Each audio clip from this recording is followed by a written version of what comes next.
Maleifua-Mai Samoa, Maleifua-Ngalelei au se talia ili ni tai au fou, tai au manuia New Zealand ma le malo tele o Amerika, ma nisi tafa o le lanolangi o loo mai moa mai ai le mamalo le atunuu, tai au manino, le tai au titoa, tai au whatimutimu, o le tai au le asatofi mua mua, o le masina o tamaitai o se tema, lua afe lua lua, ua whaupopo i le atua, le whaitaua o whai o aso le mamalo le atunuu, malo o soifua manuia, malo fo ile, folau ilangi maa, ile ava mal whaaloalo i le suisunga i au ona tofia le atua i so se whata tāpuai, whawhiloa i atuai e tō sunga, le lau sunga le whawhia ngai ngan mot Samoa vi ingo le atua, sunga Reverend Esau Asora Viena le ana, ma le whaletua i hau pulasi. Lau sunga le toia ina, ta ita i o le ekalesia me tisa moa so whaatasi, Reverend Sione tau leota. Pasta visita whilawa i Amosa, ma le whaletua i awai Amosa. Pasta solinga solofa, ma le whaletua i awhawai. Sunga le toia ina o le ekalesia e whakaasa tutotasi, e whakaasa tutotasi, Reverend Tele tausanga ma le whaletua i amatau aina, pino no tausanga.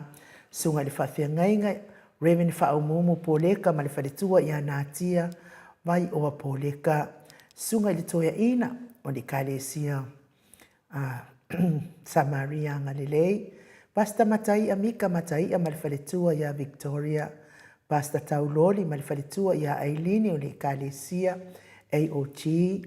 Pasta ainu muri anga avi isawa inaya ma le whaletua i Saipeti o le kalesia Emanuelu. Pasta sangele tuila epa ma le whaletua i whai upu le kalesia AOG. Pa iyo ainga matama o tama ma ainga le uso ngā pule mtu mua i tu au ma nā taua ainga i le tai ma le wa au whonuti. Mai se tatou motu mai sa e asua ma le vai whanua, fō ma ai tūlangi sa ole msale au mua ma le launi un sai lua, le awhio whaatu i to whale ula la au namtasi, ma upu ia te ole mot sa, talo whalava. E fia whaafeiloa ili anganga whaaloalo la wafionga ili au mamalu, se tatou malo, tui maleli i whano vale to asoala uvi le lua malong masiofo, pia fo ili a fionga i taitai sili, ia manuia fo ili whaasaunia e, whainga malanga o le nei aso, na usunga tula epa awe lua whatia lofa na ioti, ai ono dokta sa ilele, maliele ngaoi ma le whaletua, ai mai se fo i, o le vaenga whaia le HRPP, ia mai se fo lango le HRPP, ma lo le soifua manuia, whaafeiloa i fo i lau fionga profesa, Dr. Afualo luanga lau Wood Salele, mai se fo i whaletua, mtupu mai o le atunuu, o lango ina le vaenga whaia le tautua Samoa. Tapua inga ta mama tina matua, ma lo le on sa, soifua matua lo i ai oto, whai mai fo i nei tai au i nisi ti ngā o tino, ia musika o nei ala leo, whaafia loto, ave e se nisi ti ngā o le soifua matua o lo fia ngai ma oto, whiunga leo soali i malana tapua inga, sunga ia tuila epa whai ai mal whaletua ia maunga mū, Fitalenga ia matamua whali ia malitosi ia sinta, sa ili vau mal whaletua ia Perestene, tina matua ia Ailini Tipa Ropeti, pia fo i vili a musiliva mal whaletua ia Suenga Miti Edwards, tina matua ia o lele matapula. Trisle musu mauru lele leota male ainga, tama matua ia Saipele Kome mal whaletua ia Anofale, tina matua ia Telesia Sekolatika, mahaloso i fua manuia Telesia, Silia la e o kene mal whaletua ia le lovi, whaletua ia so vale mane no fua halo, tama matua ia pali i tele, mangu tuti apuna olo tango whaafitai tele lava, mo mapopo mai, malangolango mai pea i le tātou lulu. Siliua vaasila, pia fo tama matua ia faasili fiti, fulisia inu e tele, ili faaso o tau ma le whaletua ia matau. Alofi po le patuu ma le whaletua ia Viena. Farani Suon ma le whaletua ia Wheo Taito Suon. Tina ia Sofia Muipu, pia fo i manuali ia Sofa, tau Borivo, Tamamatua ia pitone, good morning pitone. Pea fo i tau vau e sekia ta atitimoki. Talainga ia mati malanga o maama. Pea fo i asiata ngai ia mali tausi. Lori mali ainga pina tau ili tiso fa taitele pina. Ia ne wato e fa mau lalo le siu tusi.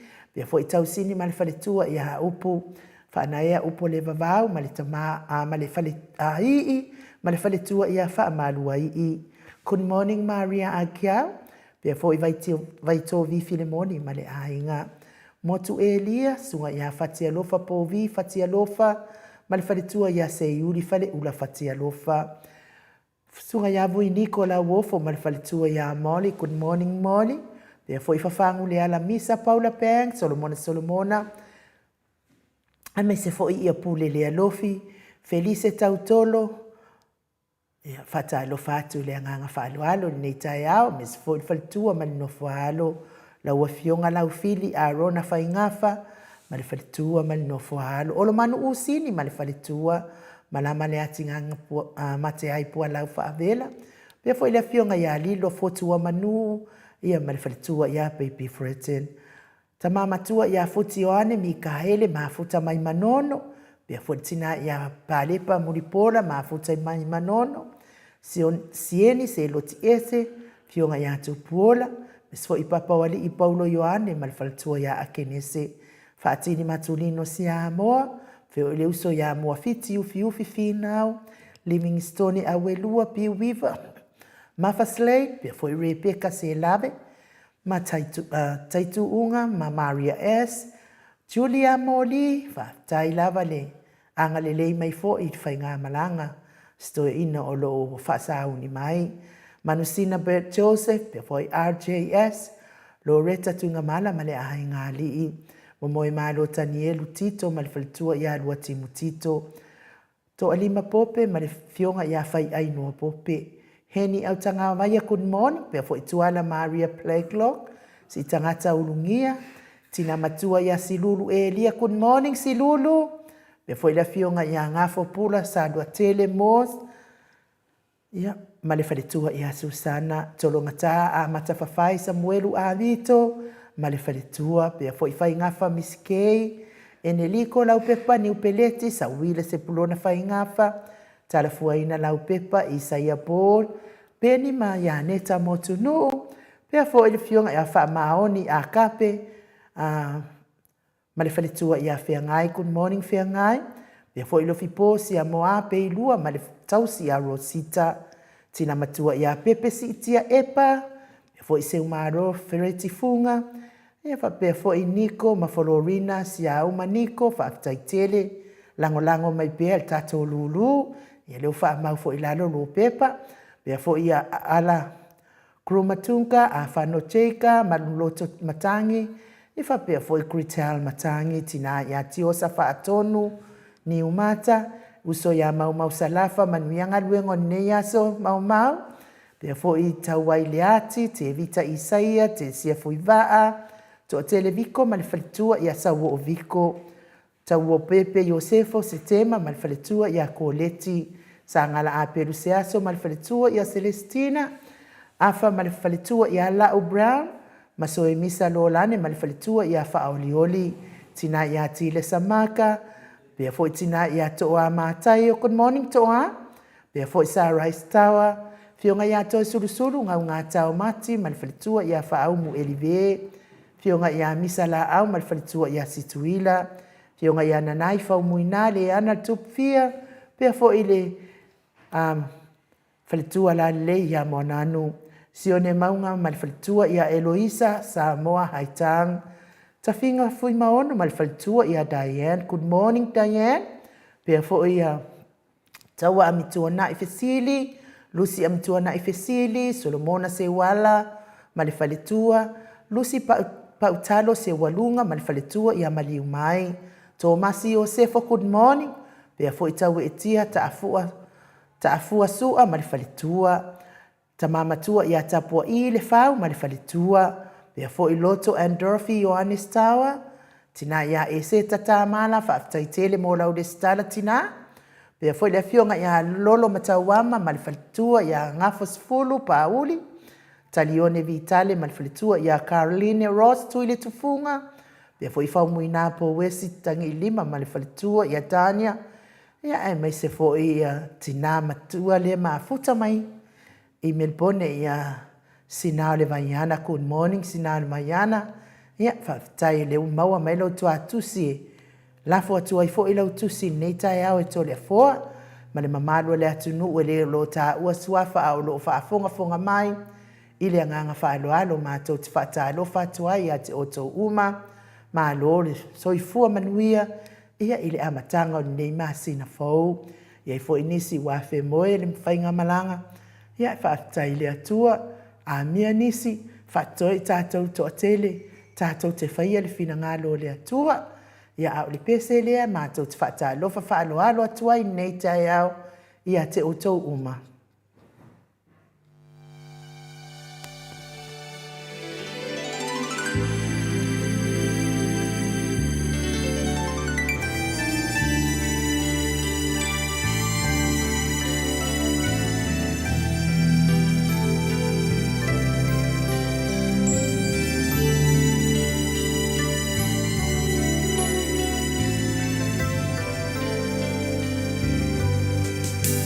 Salut.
So i ono minuti ona tale o nei tuna e fitu, le vi ingo le atua soifua na langina le au whaipese, Katoliko le sino le file mu pe ono tau whaafonga mai ai, talu mai ana fia, na nua mafuta le.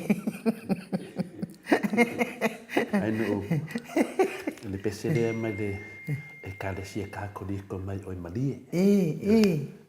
Pese la whaipese le kalesia Katoliko mai malie, e se foi mana io le fasfianga le tua famanatu ia tatou po le ale temi muli le temi muli ia le loma le aso pina le famantunga le aso temi te felo ai foi mai Yesu ela foi non tino non toto pa ia ta ua famanatu ia mano lungal mato apio folinga ia o ana feana na tuta talo ai whaatauana. Nungo vinga la conversainga le talo ai. Kasilea vaenga mo kwa whaakupu whalawelave ale ienge o Angela o Filipina. Ia nganga whaaloalo e whaafeiloa ia tuai nei tai au. Lungo apio folinga i to tusi whaaloalo mai fo ima. Whaafeiloa i whaaloalo mai. Mai se o whaamanuianga po kalamenei whaafitai tele. Filipina tiso whaapea fo Angela Masoe.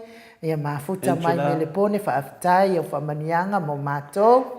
Ia whaafitai foi. Ia tiosa whaatonu ni umata whaafitai. Tai au manuia ainu tole a foa. Ia manuia po kalame nei tai au matangofie. Pea foi Sarai Fili le apanga whaafitai tele. And my best, Josia Leao, whaafitai tele. Whaapea foi Bi Weaver, good morning. Beautiful moto vi inga whaafitai tele. Mis foi e Sarah. Vi ia lea tua, o tātou waulia lea aso mua mua o se tema. Ma lorso i fua, ma le lange mama, i lau fionga tole a fua tau sala inu. Ma le sunga ia Mike, ma le sunga ia atanoa. Ma le whaafonga anga o Samoa. O e tafo le nei lalo lang, whaatalo fatu. Tai sili ia Dr. Tuila Epa sa ilele, ma lia le ngoi. Ma le whainga malanga whaamanuia le atua, ma oto vi ingo le atua. Samoa alo fatu na mulau ulu e sera ma le ainga whaafitai tele. Me se fo i vinesa arieta ta mapua, whaita whaafitai tele lava. Tuala Maria Playclock, whaafitai whaafeiloa i mai i New Zealand, mafuta mai New Zealand. Tio Maria Ioane Asiu, ia ta alofa so i fua manuia i lua fionga, ia whaata alofa tu fo i nei tai au tio. Pea fo i le fionga ia ngafo pula sa lua tele mos, whaata alofa tu le lua sase e lua. Fionga tapa au whaasina tole a fua, ma le tau sala ainu ma lol tau tua manuia tele po kalame nei tai au. Whaafitai tele, pea fo i Tommy Fido, tai au manuia po kalame, God bless. Vai o le alofa, a le ifi, whaatalo fatu, tato po kalame, nei aso fau, o le ali, good morning, and tai au manuia, tau sala, mautau, ma le fionga ia to le fua, ma le ala leo talo falava, ia ma lo fo so i fua, ma futa mai pango, vai o le alofa, ia, o le nei lava, ma te finau, ma to le fua i tau pepa, ia o au te manao e pu, e le awala vave, to le fua e manao e scan, le tau pepa, ma avatu lei, ile awala fa professor ya karisia ai mangui ai ia fa lulu atu ai foi vai ole alofa ia msalo po taiao ia ole a sa fa ia lo to le foi scan ko ia tō pepa ma watu o maloa o tō wia e whaatalitali mai fo i o Alaska ia whaamārūrua tūlama. Ia ai o le mea siri malta ua o naua o mana la watu o tō ulutusi mo tō numera i lunga ia e whaatalitali mai pia tō pepa. A pelu se aso ta lo fatamai ta i le maota mana fionga ia tō le afoa. Sa lote Now Leota, good morning, Tausala. Have a blessed day. Faaftaitele lava salote. Yeah, for your Perenica Fala. Yeah, faaftai mo tele o talo. Mai se for your blue heart. Falia lo lango fo tato pokalame ia ai mai se lango mahalosi. Vai nga fai puipuia ia tanga Samoa. Mahalo Arona Salvation Paulo faaftaitele for funga olo. Good morning. Beautiful. Ia whaataitele lava. Ia, Miti Edwards. Ia, good morning. Ia, wa saufo in matoitu. Ia, Miti. Mea lele ia tau paupure aia. Asaufo ia kuria kua mako au kusikusi. Ia, whamarula. Ia, fo i Centra. Tineitali. Whaataitele. Whaafeloa i mai. Pia fo i ula tinai so i fua manuia. Via fo i lo waso ula. Fa umu eleveta ya manuia mo Samoa vi ingole atua i lua fionga tole fua fa pia inu Mike manuia po kalame nei tayao fa aftaitele. A leta Scanlan manamea so i fua manuia fa aftai. Pia fo i tole fua e Sarah. Tau malefau good morning all manuia. Manuia le asa whaataitele lava i lau fionga. Pea fo i au e lua siu. So i fua manuia i lau fionga i nei tai au. I lua fionga i nei tai au. Mafuta atu i nei le pā. Oi ka lua whai. Whaatai lava lango. Tai fo i le anga lei. Tui le epa malmaenga whaupwhai le HRPP. Mau salafa, good morning mau salafa. Manuia ngaluengo nei aso. Ia lea wa mafuta mai Alaska. Mafuta mai Alaska tina matua. Se umalo fereti funga. Ta alofa Mount Samoa vi ingo le atua. So ifua manuia lua fionga nei. Nei tai au fo vi ia le atua. Ilo na alofa malona ngalei. So ia lafa imai nei fo. Tai au fo. Ia va aia pea lona matango fia i aso uma. Vi ia le atua angalelei le atua. Angalelei le atua le pokalame. Ile ne yaso. Alofa tele atu. God bless. Whaataitele lama. Nai vui. Nanga vui. Good morning team. Whaataitele lama. Au. Kereveta. El. Tuili tufunga. Whaatai whaatalo lo fionga. Tau sala en uus vainaya. Ta pau faasina tole afoa, ta to insinia ya Michael, ta alofa lava, ia manuia fo ine yaso. Kereveta. Nancy Paul, mafuta mai fo ine taya good morning, lau fionga tole afoa. Ta usala ain ufa apea Mike, ia good morning.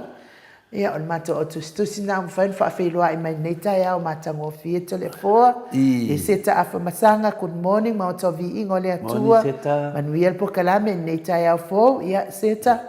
O mal po kalame la fo atu lo tu se tole foa I se aso le I se taimi o ne yaso tai lava le anga le po kalame nei tai fo ile lango ina o le fionga ile tai sili e ala lava fa mau popo mai o tato lulu fa ilo tisasa yeah good morning fa tai tele lava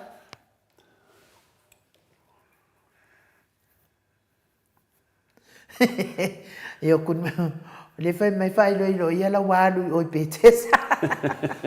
Fata wa yan tu silulu a telefoa. Nga fa lo alo fa fe lo ai lo fionga ta pa fa sina ne ta ya fo. Ta ya manuia. Ya malo so I fo manuia. Fionga no tu ya ana ave au malanga. Ta ma fa sa wa le tu malo. O le na tu ina tu ya tu mai pe. Ya alfa ululu ngon ai nga malos. Lau talai nga la ulo tau lau niu. Talai nga tupa ilo. Ia au el pristino le Ecclesia Catholico Samoa. Ruti hiyo nei malo so I fua manuia. Malo fo ile. tau tu atu no tole fo tau te atu malulu ia malo foi te fatalo fatu foi de nganga fia nganga fatai si elvi inga de to neta yao ia patalo fatu wa tumbu oi de lo fatu tato maftanga itaya fatasi nganga le di ka se mangai ia o le nganga na si elvi inga mal fatai de tua e fa pena la mutato fio fatai awani tato mativa e fina ia whaawaina tātou e lea tua tātou te whinau le whiawhia. Wa o le whiawhia e whanau mai mea te tere rawa. Ia nei whai sangi mai, nei ta māma tina mātua, ala pō mai nei ia tunu oro i aile winter nei temi, a nisi whoi o whainga venga i lea uli, pātau tari lewa temi whaawhelua i toi tātou pokalama le mota o Samoa inga lea tua, tātou te muri tai ai, i lea aso. O nei fo i fuar tātou sāpo tātou waa. Ia tātou wō, ia o ngā tātou waso. Wha o ngā manu ia lea tua o mai le aso. Ia mālo lava so i fuar malangi mā. Te manatu lava taia uma lava te usu mai ainu u. Whairo whatalofa. O lea mero o iai tonu. Lo a mai ele ngāngo Iesu e whatalofa ati uso ke siano i so se tua whinela o la. Mālo o whawhiroi mai. Tai la. Ia, tau whai whamālo i lea lofa ma lea ngalei o lea tua tole a fōa. Mana tua fo ile si fo i mole me ole a kuunga fo ile le mataina fo i al Melbourne Cup ia wanu ai fo ile fai ele o peki fo ile le pelaki ia wa la no wanu e afe ia numera mato fai fai we si mai Samoa ia wa fai il pek fai ngomela me ia sau no e ave ka ngomela wa du ku mo ia na pa ka la ka kusia ia ngomela fe awa ka par ku unga oso ku unga fa no ku senga nga de kapua ingo la ngabang banguna ku ka no ku seng ye nga de mua ku so fia ma senga fa hali nga le mua mangol senga mai nyem bena foi la neta ya la somo mosete e kusa o te man tua mene o tu so fono ya o aso ya tate papa ai te mine wa fai maka pule o mene so fono e midi fai mata pule fa pela ia por aí me langa fai maka pule so fono fa pe ai e pupungi ai de pengele de saul pala me fa pena ande ofto manam lamane ele ole mena ngo to telefone o tangata ele ka mo ena so fu ai mai foi mai finga fa se senga ai bakau fa se senga ngale sa wede so fu ngo du ye fa pena me le ta to termine enu tatu ia fa imo tatu bata pun awane va vesenga ia o fuma la kwa kele la kwa ma la uli fa lo alum la le menga ia fa imo tatu bata pun tatu tambo tatu ia tu langana ni ai tatele ia tu tele lai tua te mana fata lo fal matu maftanga e fo ia cha o mua mai ia talenga ia le menga pesa uma o la moe ni ta ia po le talenga fo ia Fono moana, te lenga tutasi, ya Samoa, plese uma, ya malo lava soi forma lange ma, ya fa pena foi le ang fa pai poklame Paulo Pex my Christchurch, ya fa pe fa talo falo ia maltato poklame neta ya, fa malwai soi forma mia, e to fionga malo soi forti nam tua, fa malwai ia fa mai Paulo Pex fa talo fa tu te sili, Dr. Sailele mlile ngoi mal faritua fa perva fa fai le pipi mon sapora uma ma lo la mo se aso fia ne ya soltato maftanga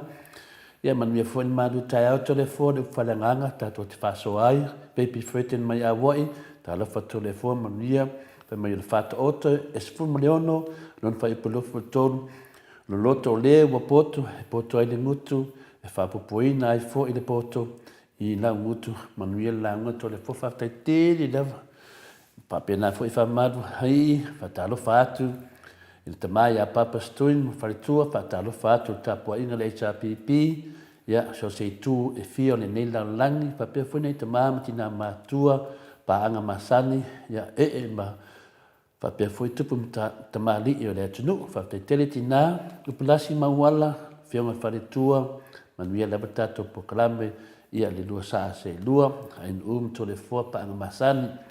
Toa lima pope po si fua a pope, so i fua manuia ta pau whasina tole fua, i la whionga tau sala hain ia whapea fwoi le tātou pokalame, le tali ia Mike, ma mai baby fruit. Patalo fatu panga umal mo to Samoa vi ingo le tua ya bi ia le lofa molang le tua yo fatas me fo ia jo so ya Nathan Levy malo lava le Jennifer Foundation alo fatele atu ta lo fam Sydney Australia lo mai mo atu fatai Nathan tai foi fatas mai ya plesa mo la ola moi mai ya fatai tele i tawai no le fionga ya Dr. Sailele Maria le ngoi le pa fasto ia fa pena foi fa le bao oe umalango fatuina tatu tatu tusi lulu ia o leo mo le mato fasu mal fa fe ono se lau $1,000 fa malo yo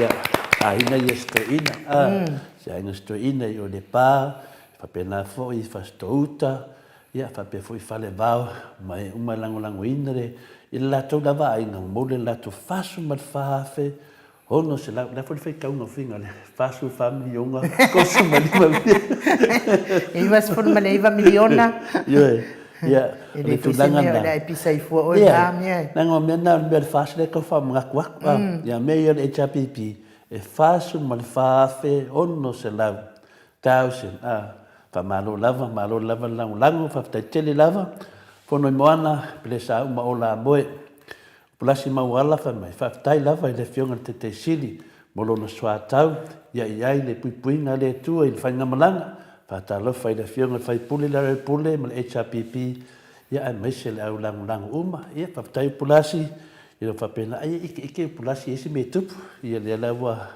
do le fionga fa tua ya se temi e fonga tu i le tatu tama ya te doa tatou yo tatou famanien ni aso tama se fetala mo ya fa pena fo ia to lima pope Revelation 14 good morning fatalo fatole fo in fa pe fo le so ya Mike malo la tua tunu fatalo fatu fo le HPP ya mal tua party talana mai le sunga ya Revelation 14 ya fa pe fo ia na fatalo fo mai fo sunga ya Solomona talo fo moto Samoa vi ingole tua mo onga lo fa le nei maftang tapo yatu mamio to favor mamien leta yao citazione malato senga la matutua te ia pitone basofa ya per fo ia capken yai ya te mai ta ya citazione la unai tele fatalo fatu ile tato proclame neta fatalo fo tato senga malo for exercise what te lo umaro proclame exercise lo tato ya ole matu senga na Julia Mori fatalo fatu fatalianga le Julia ya le tau no mai ya lo wang le mlonga lo fa ya ole mo mai e tau no malanga mo mai yo Julia le mo mai no nanga le no nanga lo fa le penga malanga to ina ya ole nganga maulunga na inu ka tele la sunga ya faritoi malo no faritoi ya fatai la fatasi mi shop tamandi ta ya ia fa pena fo ia e seta fam sanga le fo imot pasena lo fi po sha mo pe lua fa tai lava lo fi po fa tai mo fa so e de tunu ma nei le po kala me fa longo tai tele lava o lo fa pena lava na ta tuina de tunu ni sio va nga va fo ile no fo si de fio tu pulanga fa mai ma tu pulanga muli sa mo fa tai tele lava lo fi po sha mo pe lua le va na ona ela fo ta leni pe ona lau si de fia Putalaina se le aula le tunu i le nganu fa Samoa.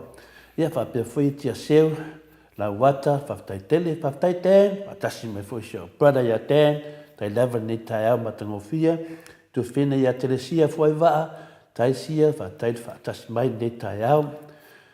Aso vale fa la va au ya malo la soi futinaro tele atu no falo ya te ele misi da vai a sitina ya so pale fala va patai anu ma no te le forza no ma no foi fa tai tu si mai ma fa filo ai mai te tono la ta voce vi ngone tua ya na sa unia foi le so ile ma le ta malu tai au ta penaina I le fionga te pao whaasina ia tole foa.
Sfunu Maleifua minute ua te ai nei le itu lai malu a le itu lai fitu I sini au se talia le vi ingo le atua soifua na langi nei le au fai pese le sino le fi le mu pe ona o tau whaafonga ma a sila mai ai a tole foa manuian maluta ya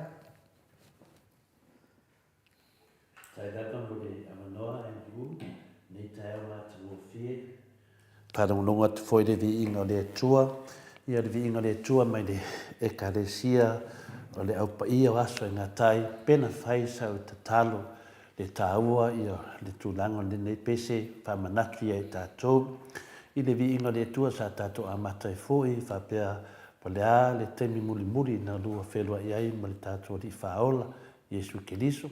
Ia le fui o whamanatu mai le pese lea po le vi inga le tua mai le ekaresia, le vi inga mai le ekaresia, le au pai aso ngā tai, ia ma mole e tualo whaanga, ia siau anti, ia moli la au whonga a brown, ia to le fua whaariri, ia ua whailangi whaulanga, ia siau anti le maanosi la vaitono le ekaresia, le au pai aso ngā tai, ia whapena lava na tutusa maua ma te dolotua isi teimi pia malanga i New Zealand, mania ia o vi inga le tua, ia whapena na whaafsia i tātou ni tai au whamanatu, ia mea umai whamanatu i tātou, ia ua nei mawhai o na maa alo pia ea le whili tātou, tātou tutu pia, tātou tā lai le tala leia Iesu, i le aso ma le aso, e hala le tātou tala noa, aina o na tunga mawhauwhaunga whaleanganga po le maru tai au, le nei tai au, ia vi ire lo whamaleanga leo le tua, whatanuina fo i le nei vaenga tāua le tātou mawhtanga, pe atu sa masofi na ngalo, o le tātou tusi whaitau, whapena o na tātou anga i ai foi, pātou tonu e foi tātou, whamanatu i tātou nei tai au, ua maua mai lea i le whiopanga ia lea tua mai le whengainga fau, ua maua mai lea i le tusi a mātaio, dua suma le ono, ona whai upu e 5 suma tasi, ma le whai upu e 5 suma lua, pa me mole le sunga ni upe, vaina e whaleo ina, mato palongolongo atu le whiompai a le atua, le mātaio, a 2 suma le ono, ona whai upu e 5 suma tasi, whangata mai i le 5 suma le lua. Whaauta fo'i o le tasi o ena ia Iesu, wa tango ia inana pelu, ua sei ona ia taia lea o le au na leo sitau langsili, wa tipi esea no na talinga, ona fetala ia tu leo Iesu ia taia, inato e suluia o lau pelu ilo na whaamoenga, awa o ilato uma o e tango i le pelu, e oti ilato i le pelu. Koe wheka? Lea, ia, o sa ele, le whaitawina, le whiongpa i le tua se i whapenana whaatulanga fo ine ma whauwhaunga le nei tai au. Ai pe mawhaia ai no una e toi su e nunga le karatia whamani mole. Le karatia e ono, anona whai upo e fitu, whamani mole lava. Awane i whasehina o tau e le ulangia le atua, awa o le mea e luruina le tangata, o le mea lea e sele ina mai e ia. Ai no uola no microphone. E mawhai lavanto e whaitau mai more whawhonganga le atu nuu, whamani mole ai nuu. Awane i whasehina o tau e le ulangia le atua, awa o le mea e luruina le tangata, o le mea lava lea e sele ina mai e ia. Alo, whaftai. E whailanto e whaitau mai la le mātai o, le nta amata mai le mātai o lusu mo le ono, ala na whai upo 5 suma tasi, ma le 5 suma lua whamani mole. Whaauta fo'i o le tasi o ena ia Iesu, wa tango ia inana pelu, wa sei o na ia taia lea o le au na le osi tau lang sili, wa tipi e sea no na taringa. O na fetala ia tu leo Iesu ia taia, inato e suruia o lau pelu ilo na whaamoenga, awa o ilato uma o e tango i le pelu, e oti ilato i le pelu. Whaftai lava e whamania mai le tua le whongaina o na whiongpa ia le tua, ma le tusi lea mai le mātai o lua suma le ono, whai upa 5 suma tasi ma 5 suma lua. Tātou whaalongo, ma tātou whaalongo pea i lea mua ngangana o le whiongpa ia le tua, la ngoina fo i tele o whai whiau. Whapena na tātou masani i pen tātou whanongolongo.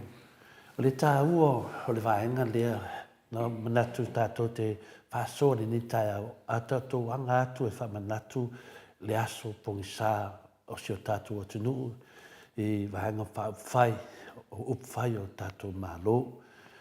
Whai mai, whauta foi. O le tasi na ia Iesu, wa tango ia ina na peru. Ua se, ona ia taia lea o le au na leo si taulanga. Ua tipi ina ese lona talinga. Ona fetala i atu lea o Iesu ia te ia. I nato e suluia lau pelu i lona whaamuenga. A wā o i lato uma o e tango le pelu, e o ti fo i lato le pelu. O i whaingo fien tātou whaawinganga le te le o le whe au mō tātou. Tātou uma lama mwhain tātou whanongolongo. O whapena na mai eni nei whi au tele lava le atua. Po se message fo mō tātou. Tātou toe te liu tō whaam, tātou toe mawhawhau atiri. Whai mai lala karatia e ono lona whai upe fitu.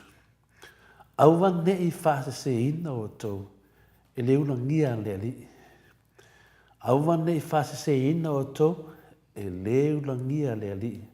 Awa o le mea e lulu ina ni tangata, o le mea lava lea e selsilina mai eia. O le mea foi lea sele mai tangata mai a ia. Nonga winga o le fua te lulu e te toi sele ina. O le manatu au tūla nei tae au tātou te tata noa ma tātou mawhawhau wai tātou uma lava ma tātou me kāsio ai. Aua e te whaia se mea leanga i se tasi. Aua e toe fōi mai lava i atu oe le nā mea na e whaia. Whai mai aua e te whaia se mea leanga i se tasi. Aua e toe fōi mai lava i atu oe le mea nā i atu oe. Nongo winga, what's go around, come around. O le manatu au tū lava pe a whamatalina mwhai upu e lua o le 5 suma tasi, ma le 5 suma lua. O le anmea te whaia e toi fōi mai lava i ate oe. Nā lalo whamanatu mai e le tusi lea māteo i e tātou o se tangata na te whao o mawhatianga. O ona ti ngā po o se leanga se tasi e whapena fōi na whao atu e se tasi i a te ia. O lo whamanino mai ai tātou o se tangata na te whaia se me leanga e whapena anto e fōi mai a te oe. Lo winga o le te leo le whea au tāua o lo whapena o na tau whaamamnama mai leanganga po tātou whetu whainga le le tai au. O mea umalava tātou se whaia i a tātou whae te ete. Wa o le fua tātou te liulu e tātou toe sele e foi. Wa lava ni mea tātou te whaia, ia tātou whaia ma le whae te ete. Ia tā momon tātou tilo, wa e toe foi ma le vai te oe, e mea umana, longo winga au e te whau. O le manatu ne nā ne nei tai au, tusi le nā wha manatu mai e tātou, o le a lava se mea e ratu, e toe foi mai lava ia e tātou. Mo se whataita inga la po se mea tātou te tilo o se mea na tupu. Tātou mana tua fo i le malanga le HRPP le na alu i savai. Le nā toi fo i le malanga le HRPP le la toi fo i whai loa le whai alwhai ngā pālota. Sa tātou wawa ai i le mea na tupu. Na matua whaatonu lava e le sunga i la oli ya sa sina manisi o la alfanga. E nei a pupuni ya pe whauni pā maa. I ala te tele ni a awane i tau nuu le wha moe le HRPP. Tātou moni mau umana mea o malanga le HRPP e fuafua e tā milo sa vai. Ia, sa tātou i loa ma sa tātou moni mau umai lunga o le i penga te whai langi ia wha penana sa tāo fia le malanga ia fu sa i fo i manatu o tō whao e matupo le atunu i le vai whai le HRPP ai peta i ane. Sa toi te tala le tō whāri tai te sili, le whionga le takta sai lele malia le ngoi, o ia le tai ua loa, o na ia wheisinga i po ia whangai ma whawhita hauri whapenai te tono tātou watunu. Le almina tupu, te tala le tō whā. Te tala le tō whā le whionga le tai te sili, ia tō whā, ia na le whatanuina, aise a, o na e tilo ma mau. O le malanga atu lava o le HRPP, ia wa tau le wha moe. E ui lava na le oe tā milo, o na isia o na wai ai whauwhaunga leanga. Wai ai whauwhaunga leanga le sunga ia la uli, ia whapea fo ia lātou uma, na lātou polokanga awala. E le ni mea nā tia ina nei mea wa tātou wawa ai ai. I le wa tātou wanga atu e whamanatu le aso ponsa. Aso le Maleifua-Mai i mea ia na tutupu. O le malanga la lea, tātou toi fo i lo lai, mata fo i ma tātou wawa ai. I le malanga lea a la uli, ma le lato vaenga le no i Amerika. Le alme na tupu, na tu tuli fafo e leo leo. Tuli fafo e leo leo.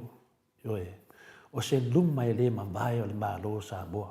Le ana fai e la uli ma la tau na la tau mo. Tu tuli fafo e leo leo. Pe yo se mena na le sunga e la uli koe taste la ve ia ona lava medicine. Nongo winga wa taste his own medicine. Wa toi tofo lava la uli ia na mea na fai. Na toi tau mafa la uli isi ana mea na fai. Fasa onga na.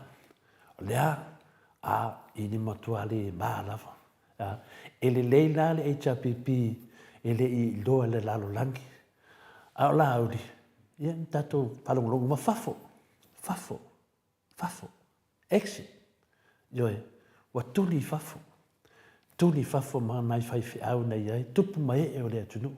O se matua luma o mai de fava vavu. Yoe. Avel tala fa sorpito. Lean tato vava ai. Na suwatu ia. Le fionga tatai sili. Malvaang fa fai al HRPP. E pui ai ha te tau tangata. E pui ai ha te tau matai. Yoe. O matai e lenga ifo ala atu ulungo le. Le wala. Ma la tau ina fia tono e poloka. Le na latu le fionga le tatai sili. Ma le HRPP. E pui o lato ai ha tau. Ia. Na mawhaina e le sunga e ala uli. Man mamalu lato whainga malanga le no Amerika, o na pui li tato i ata tau. Na mawhai, ni ai, a wha ngā le i ata tau a tangata papai, ma tangata uli o Amerika. Fafo. O le mea nā o se luma. Ia le alaua, pe tau le leima le fionga pa ia le atua nei tai au. Yoe, le fionga pa ia nei tai au, o wha manatu me ia i tātou, o le fua te liulu e te toe sele. Yoe, o mea na e whaia mai to tō ina, e toe fua mai. Le ala le mea wa tupu. Tupu i tātou i motu sila whai, wa poloka wala. Ia, tātou a Samoa, tātou dormen tupu, tātou wawa ai atu, kālo whai. Lea nganga o le sairi malo, lea nganga o le tamwhai atu le epa wha manatu ia i tātou, ia pui o le tātou i ata tau. O noo manarafanga, o matai, sila la oe. Le meo wutupu, ia le nā, whaafetai lava le fionga le Taitei City. Le tato wanga atu le aso pogisala su 5 Septemba, e whamanatu mei te tupu, aua ne toi tupu mo lumanai. Le ala tato wawa ai, i o masi i lale vaenga le na fau, o atu Amerika. Le meo wutupu mai, fafo. E le iai la wani tato ai ata tau, na mo me esia ua whaalu malumaina si o tātou atu nuu o Samoa. Talo whai a Samoa. Ia, pe rau whamanatu ele leila le HRPP, ele iloa le lau langi me na o tātou o Samoa sa tātou matamata atu. Ia, au tātou, ia, ua fafo. Oka se luma ina whingatā o na tātou toe manatu e pe whawhianto e esen le luma. Ia, ele ngate na le mata masiasi le whawhaonga Samoa. Ai ele i sau e whatu ese ia Samoa. Nā na tau nuu mai lava, ma na o lola auli e whatu ese tula epa ma Samoa i a te ia. I te tono le palimene, sa tātou matuai le ngona ina le wha mawalunga le sunga i a lauli, tono le palimene. Ia, sau ai manika ma le luma, wifo New Zealand, le eisi whatu esena, i le mea na whaile atu nuu. Wa tau walea i Samoa. Ai tau nua tu tonu tātou palimene. Ai whi mea, ioe, whātu e se tula epa. Oisore. Le fionga po le sunga ia tula epa le Taitei City. O lo ia tama whai e pui pēr tātou tunu. Isi, nganga loto mawalalo. Le anga le tamae. E taula i ai le file mua Samoa. Ioe, anga masani lewa le tupu, i anga wha tupu. Le ngona le nā, na ho o mai. Ina ua tātou tilo me wa tupu. Ia le lei, o le pasiri tele la, o ai laudi. O le tali, laudi pe fi o tātou, o tangata pe o tātou. Longa wina, tātou ti tutusa uma. Le ese se sili lo mo le atua. Pau le mea tātou ti ese ia, o tātou wā mio, O a mio tātou te ese, ai tu tusa umma tātou tangata na whai le tua. Ia, le au tātou I loa ua mai al whamisnonga atu le epa ma le ftalenga le hero ia la le pule. Ia, whapea fo I ma le fofonga wheta lai, ia po o le tātou malo. Ua whaia ina le malo, ua whaia inga lava le malo.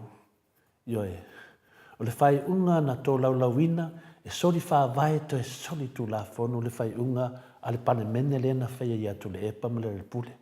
O le unga na, le isisi mea tātou to e mafofau, o le unga na e sori whaavae, sori tu la fono le mele na whaia le fonga whitalai ma le pane mene. Ia tu le epa ma le whitalai nga le hero ia la le pule.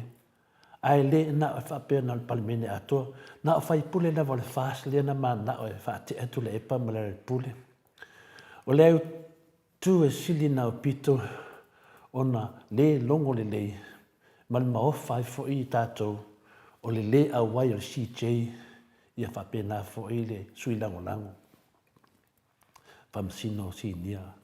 E le au wai, io e talo whai a Samoa, ua whātāsina I le whonga whitalai ma le mālo, le whamisinonga mawalunga, e māfua I whaasalanga, e le tare whea ngai. E soli whaavai, to e soli tu la fono, le aveseo tu le epa ma le pule, mai le whaatino ina o la tiute e whaausu fono mai a la ua I tu malo. O mea ia, o nganuenga ia na to tofi I tu malo, nei la to sui, ioe, la me tupu o tau fia le whonga whitalai, ma le lisi al palimene, wai le palimene atoa. Whaaluma luma ina ai ma le tātou whamisinonga. Ia o le tūnanga nā o tātou loa le nā tala atoa. Ia, ta tau la o na ooni na ngona mawhtia le whamisinonga mawalunga. Ai sea, ai mese na sunga ia sa tiu. O ia, lea e tali tonu, o ia e ana le malo. O mawhauwhaunga ngā le sunga ia sa tiu, o ia e pule ia sa mua. Tato te loa le se pule ia sa mua. E pule le atua na whaavae e tato atunu. E pule ia I tato umalava. E le si lungo le pule lea. O le whaavae fo leo sa mua. Ai tato loa uma sa tiulo na manatu na o ia e pule. Ioe, o ia e batu ele pule. O ia na saunua manino e winga le whaatautonga lea na whaia I lalo le whare ia. E soli whaavae, to e soli tu la fono, le whaatautonga lea na whaia I lalo le whare ia. Ai wha o ngā pia. Sawa I mele upo le pule sa tiu, ai wha o ngā pia. Ma sanlo ana o sa tiu lea na mamoria le whai unga le whamisinonga lea I le vāo le whonga whetalai ma tu le epa ma le pule. Se manu e wha pia foi, e soli tu la fono, to e soli wha vai le whai unga le whonga whetalai. Ai wha o ngā pia le whai unga le whonga whetalai. Ioe, pia na wha pia, o tātou loa le lei, e ti nganga I loa e soli wha vai, soli tu la fono. Ai mai a le pule lea wha o ngā. Lea lau tātou e loa e lei au wai. Ai whonga mai, wole ai la se si usiu. Ioe, vi ia le tua. Te le lopo le tua n tāu fia. Tātou te le loa le miste li lulu na tātou te le malamlama I dai. O le whau punga ma la whamatalanga ua malolo le malo. O le mea moni ana ua matua whaia inga le malo. Ioe, na whaia inga I nā mātanga. A o le malo o le whamisinonga mawalunga ua talau tasi fo le malo. Wa lātou ave ese le atua e pule, awa pule ai sa tiu. O le unga o le whamisinonga lea ua manu malo tu le epa pule Dr. Sailele Maria Lungaoi. Ia, po le fionga fo le te sili. Ia, mese fo il talenga le hero, talenga ia le pule. Ia, ua toe fo le leia tu lava le soli whaavae, soli tu la fono, pasasa le lei fōringo sa tiu ma le whamisinonga mawalunga. Ia, ua toe fo ia toe a lātou. Nea nā tātou wawa aia I tātou tusi whai tau.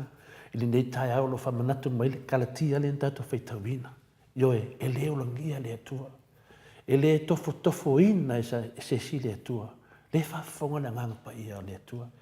Ioe, o te le tai o ma, le te tawhi ma pepala lo whai watu le fua. E tautala, e leo langia le atua. Ioe, o le tātou whaavae, le tātou te whaavae le atua. Whaavae le mālo sa moa. Whaavae le atua. Le tolu tasi pa ia fo lea. E leo langia. o le fia sau o le tu mai tofi le tu nu sau wa fa mai fa nga la pu e fa fe le pu le tu le ta otomiti sa ta to matua na mau ai le ta to malo na mau ai le ta to malo na fau le ta to malo mai le ngango le tua le ta to lo le mena tupu tam fainga le sunga te tasilia tu le e tu to ton me sinna le tu nu you tonu le fa vai sa le ma faina faia ale tu le me lo vai ne me fau me fa i tu au ia na u fa fonga mai le tato senga ni tai au ni tato vai e fina o le me tonu ana lo iai o le me le e to ia malulu e te toi sele au ni fa seina o to e leo no ngia le li ia awa o le me te lulu ina le tangata o le me la valea e sele ina mai ia te ia le nganga na ai u fa te tele lava mo le noa ia tatou mafafau toa ia fa manatu ia tatou mo le nganga pa ia le atua ia lo fangia fa pena fa tupu tele lo na upu fina wina le amio tono le atua tatou wanga atu le fa manatu ino le aso pogisa fa manatu ia tatou winga fa sausili aua ni to tupu mai aua ni mafainto tupu mai fa tai mo le noa Mano, whaktai to le fōa, wan malu tai au, nei tai au, wā fo ile whaafonga anga le malu le atunu, to tele ni mato au tustusi, wha amen, se lau pasene agree, ia amen, ia vi ia le atua whaaftai la na upu, leo se upu ato le fōa, po se upu mai seisi, upu mai le fionga pa ia le atua, pe ona whaitawina nei tai au,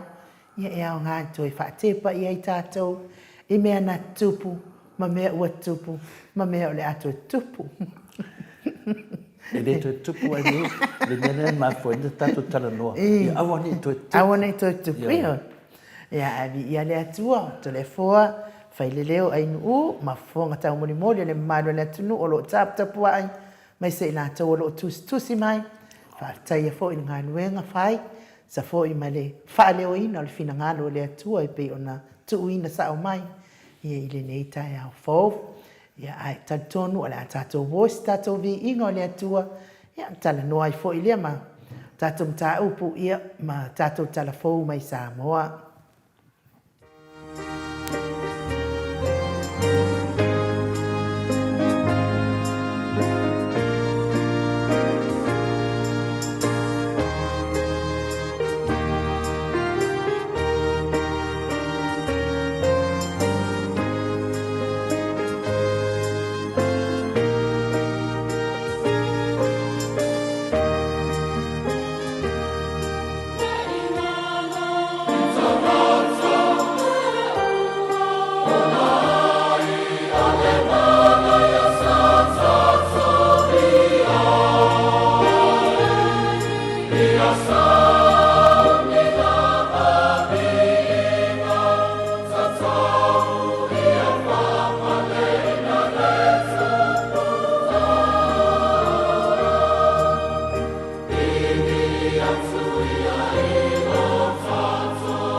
Tuas fulumale 5 minute o Natale o nei tūlai walu I sini Australia. Le vi ingo le atua soifua no tō whaafonga mai ai. Langi ina le au whaipese e whakasa mai me Android. Lalu taita inga le fionga o ale susunga I le toi ina I a Simeona. Taefu mani whaletua pe o no tō whaafonga mai ai. Ia ua ne ingano tangata le vi inga o le atua. Whaapale ina le atua inona vi inga. Ia so uma o tātou wola pe ona langia le au whaipesa. Ia māloa fo i le whaafonga mai le mamalo le atunuu. Nei tae au, o te taritonu. Ia ua toa tele lava tangata wa ti ngā o lātou fina ngalo. I le afionga pa ia le atua. Ia o le aki ngā ngefinga ngalo ai le whao ngā. Whaafonga mai le afionga pa ia le atua. Le afionga iau ngā mo oe, iau ngā mo maua, iau ngā mo tatou uma. Whai wasala uta tonu tai pe whai mai he tana.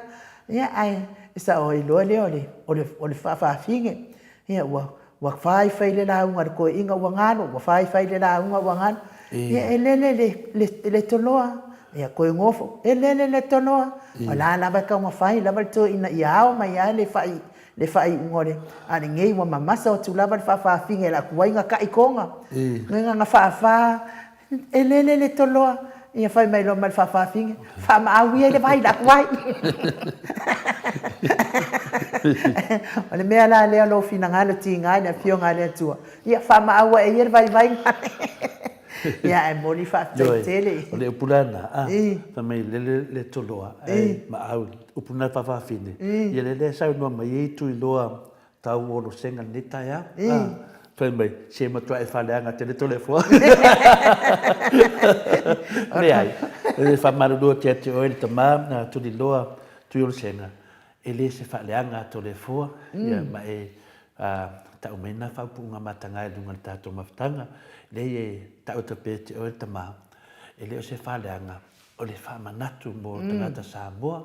E la vevea mai e mātone le HRPP.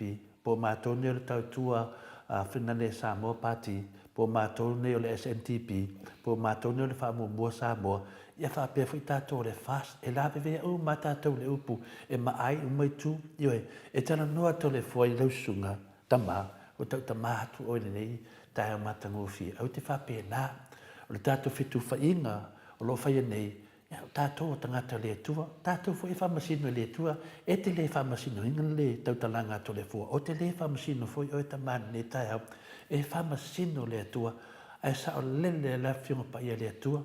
O le whaliunga fo le fionga pa ia le tua. O le miste lilo nā tamā. E le mawhai ona e whapea mai e se to le fua pise se le hai. O le musunga lilo nā to le fua. Ale nganga pa ia to le fua. Le sau no so ai le fionga e papastui. O le e musuina le nganga pa ia ai le usta ia. Ia fai o le fai unga. E le fai to le fua. Ale manatu to le fua. O se salama mafale ilu mo le tuwa ftai ilu. Ma lo to le fua, ia. Ma lo fua i whaftai ili tato lango ale HRPP mo tato lulu. Ia e longolongo atu pēl tato lulu. Sa ilingo le wha maoni. Whailingo le ami o tonu, Ia ave uma mea le ami o tonu tonu fale whamasino. Ia whaitalia le whamasino. Ia po le ale pule whai iai. Ia tātou ave uma mea uma. Ia wha o ai tātou whai ngā malanga. Ele mo oe, ele mo maua. Ai mo tātou whanau. Ma le luma nai manuia o Samoa. Tātou le moto i titi whai ai lalo. Ia a o nai ano whanau e le iwa aia. Ia lato manuia lea tātou te whina wina. Ia o tātou pailate, tole a foa, lua moa, tole a foa le nua. Tua so ngā pai. Pisa pia le pailate. Au no ke kari maro, moino. Ka tia ko vale le se imu kari maro. Tele i lau sisunga ni pali i tele puna oro tango. Tai lama pali i tele. Lango mai fo ia. Mas neu fio ile tato pailate fio ngali tapa au fa sina ya mas foi o lo sila mai ile sa fa ia foi ai nu nei fa tai lango mai la fio ngali pali tele ia lewa fa mawina o pepa ia o te loa la foi nei to le foa o au tu sila ia tama o le o lima tolu fitu o le tusi o la pepa mo tasi o fitu lima o tasi anga ile tasi o fitu lima o fa o le sia ulu tusi o le o lima fa iva o ia o le numera mua tasi o iva fitu valu tasi o iva valu selau al pepatolu o le o lima lua fitu lua numera tasi o lima fa valu tasi o lima selau ia ma le numera muli ulu tusi muli o ono iva o tasi tolu iva fitu valu tasi tolu iva valu selau.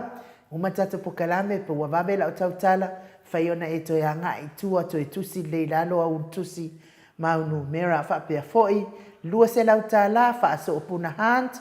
Umana la watu no mera moto sa ngale toi tu Anastasia ia ole malanga wha alua lea moto sa ngale toi tu malifalitua.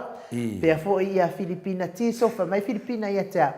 O ia o le vaamoa mua ma le vaamunimuti a ia o walofa ia piki maingi pepa fo ia malo le famua ona o faile ia Filipina tiso kai mi uma te tango e soka pepa e soka ku laro famesi o mafofonga le ropo le famua le ia so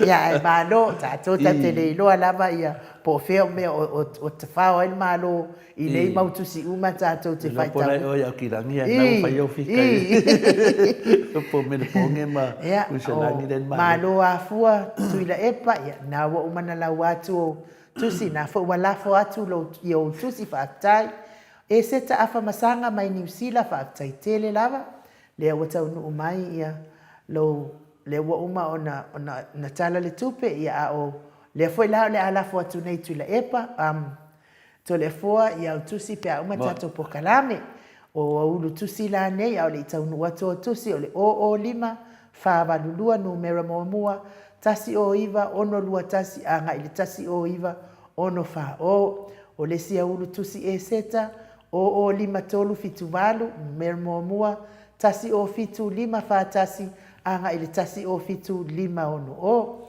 namula ulu e sera ia le watongi mai le sia na tusi fa taitele namula ulu e sera ia fa pe foi a lofa mta upu ia na wa mana va tusi pe foi ia tina ia sinale vaiana le na lawa tu nafi la tusi ia le la fo tu lo tu le fo le wa mawa lo tu tusi pe foi ia to Nico ma se a uma malifalitua ia Florina e o te fatolu wai la leo to Nico mana se a uma malifalitua ia Florina ia vale le do talo ya le ka ngofia ya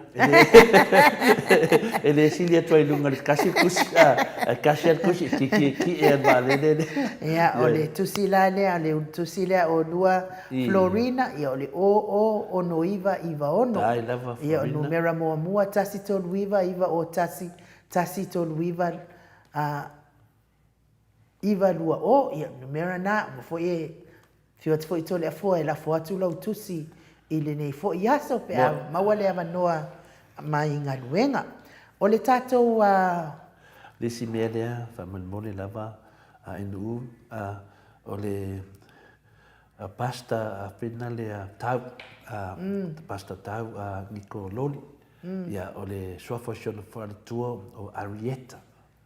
Arietta fa mamole ai nu suafo falitua langa le fa fonga le mamalo le kalesia ia nei fa sa o fo fa mamole pe fa pe e il nungolo fa mamonga fa mamole ia o le sunga fa fenanga ia tau manu ia TN Loli pasta fa pe foi le falitua ia Arietta fa mamole la Tole fo le foi na esa no mai olena au mai le ristala Yo o ile au listala le o tau mai le se lau tala le la listala ia la wa uma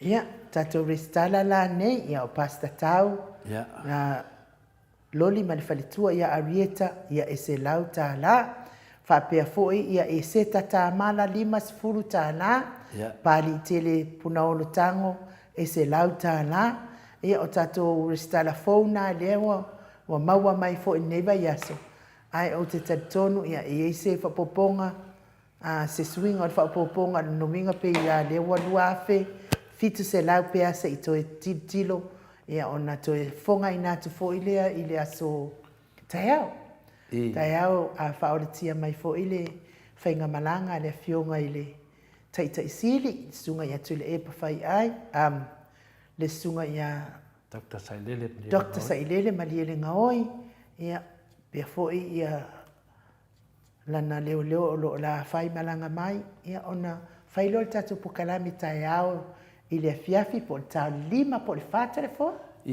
te tu se fonga tuanga ile malu la tunu fa fonga mai ai fo moi ia pe tu langa na pa tai do fa sao o nisi la to te fia mau le telefoni le ftalenga ia le pule tato hero ia o le numela lea ala le pule o le ia tato ro mo o mile ono valima le plaso ono valima o le numela lea i Samoa o le fitu ono lima lua iva favalu fitu ono lima lua iva favalu mo tato e fif sotai le fai leo tusi o le vanga fai le HPP o lana numela na i Samoa o le fitu ono lima lua iva faavat ne inisi o tatu maftanga na text me eta ona po ile nawa o batu telefoni ya monisi fo i life e lon numero fai tu ser banga fai ia po le hero for tatu mota sa movi ngole tour te lenga ya la pule a rimoni a yafi o numero na fitu ono lima lua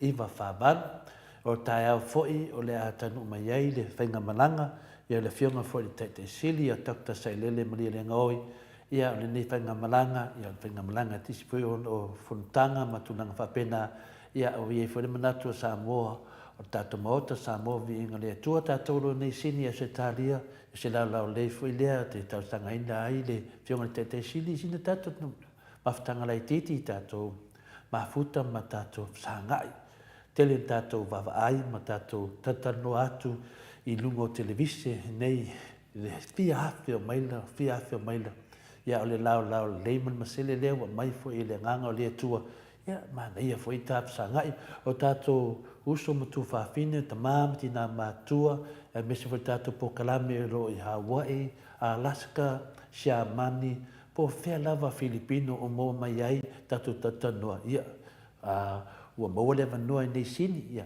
mese foi ia o le mota nei no whapenana whatautaia o tatou mafofauga i lea taau ma le taau ia tonu e amalosi le malanga toi ina i o tolsanga foi iai mo se maftanga le fiafi pe manaia foi le fa le fiafi teino ngalvenga soane foi a mese tatou mamao isi atunu ia a tu le fa le fiafi pe le la sosa te mi mangava ngalvenga ia tatou fa so foi le toi ina ia bla foi le tu ono na fainga malanga pe tarana inu ma fa lava ma no fa tai ia e vala au fo i mal fa loana ia nato uma lava o pa anga mo Samoa vi ingole atua i nei sini Australia nei ia o le tatou filo inga e fia faia le astonai i le itu lai lua pe ona ia i fo i le tatou filo inga i vala au tuai mal fa loalo fio mai su mai tana mai au tatou mafuta fa atasi ma le fionga taita sili ali fo il tatou fa alo e ala il tatou fa talimau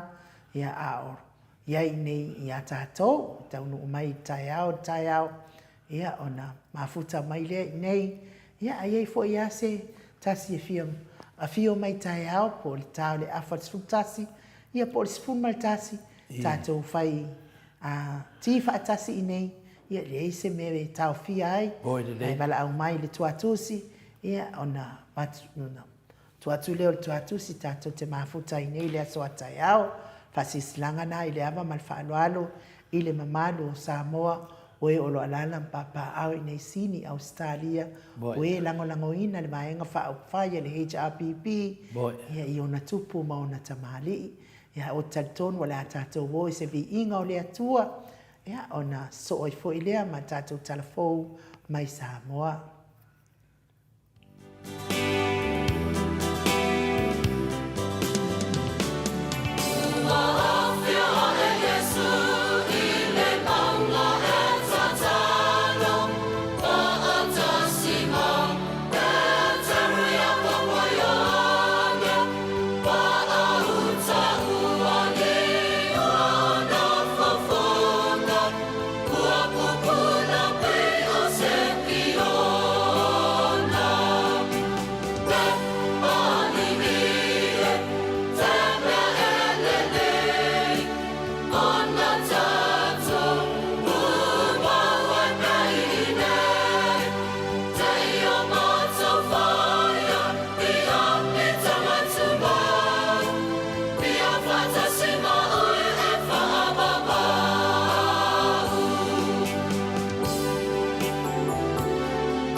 Tolu minute ua te ai nei le itu nai malu i sini au se talia le vi ingo le atua pe ono tō whaafonga mai ai ia o mo onga le whatu pese te whaia ni whale se tolu mo oele si mo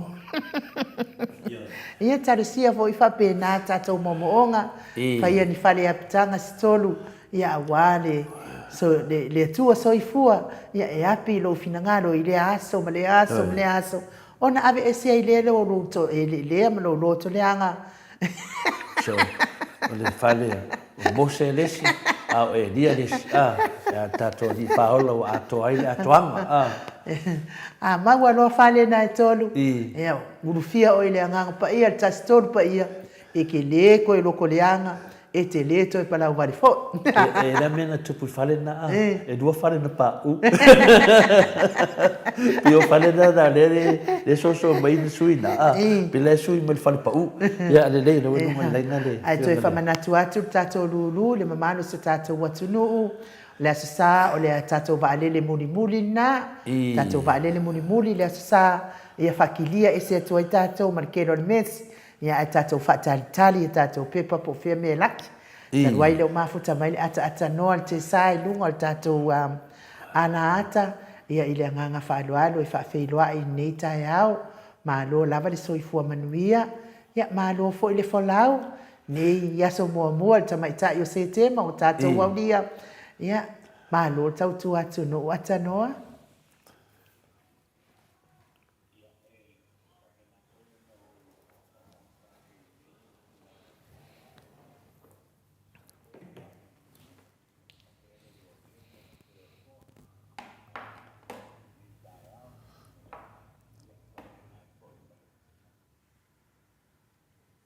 sai na tātou te sotai ia I lunga o penga te whailangi I le YouTube ia ma le api o fōlinga ia I le nei ko I le nei tae au lau whionga tole kua ma le sunga nu o le saunuanga I nu whatalofa tu fo'i lau whionga le tatano te sa whapea o lewa tātou au lia mai le aso mua le tamaitai o se tema a lena o tau whai atu ia ainu o keke e nala fonga ona ia lango se tema lau tatununga o le tamaloa e le tamaitai e wa o se tema o lena whana wai le whionga ia ti manu matua la susfulu ono ala sufitu no whana wai a se tema e o maua mo tamaroloa Longa minga la o la wasfanau le aso le se ile lulu o fa pe mai lo ia usu de asfanau te mai ta ia to le fo ele fe tau I lo fa ele ai e ma fai ana to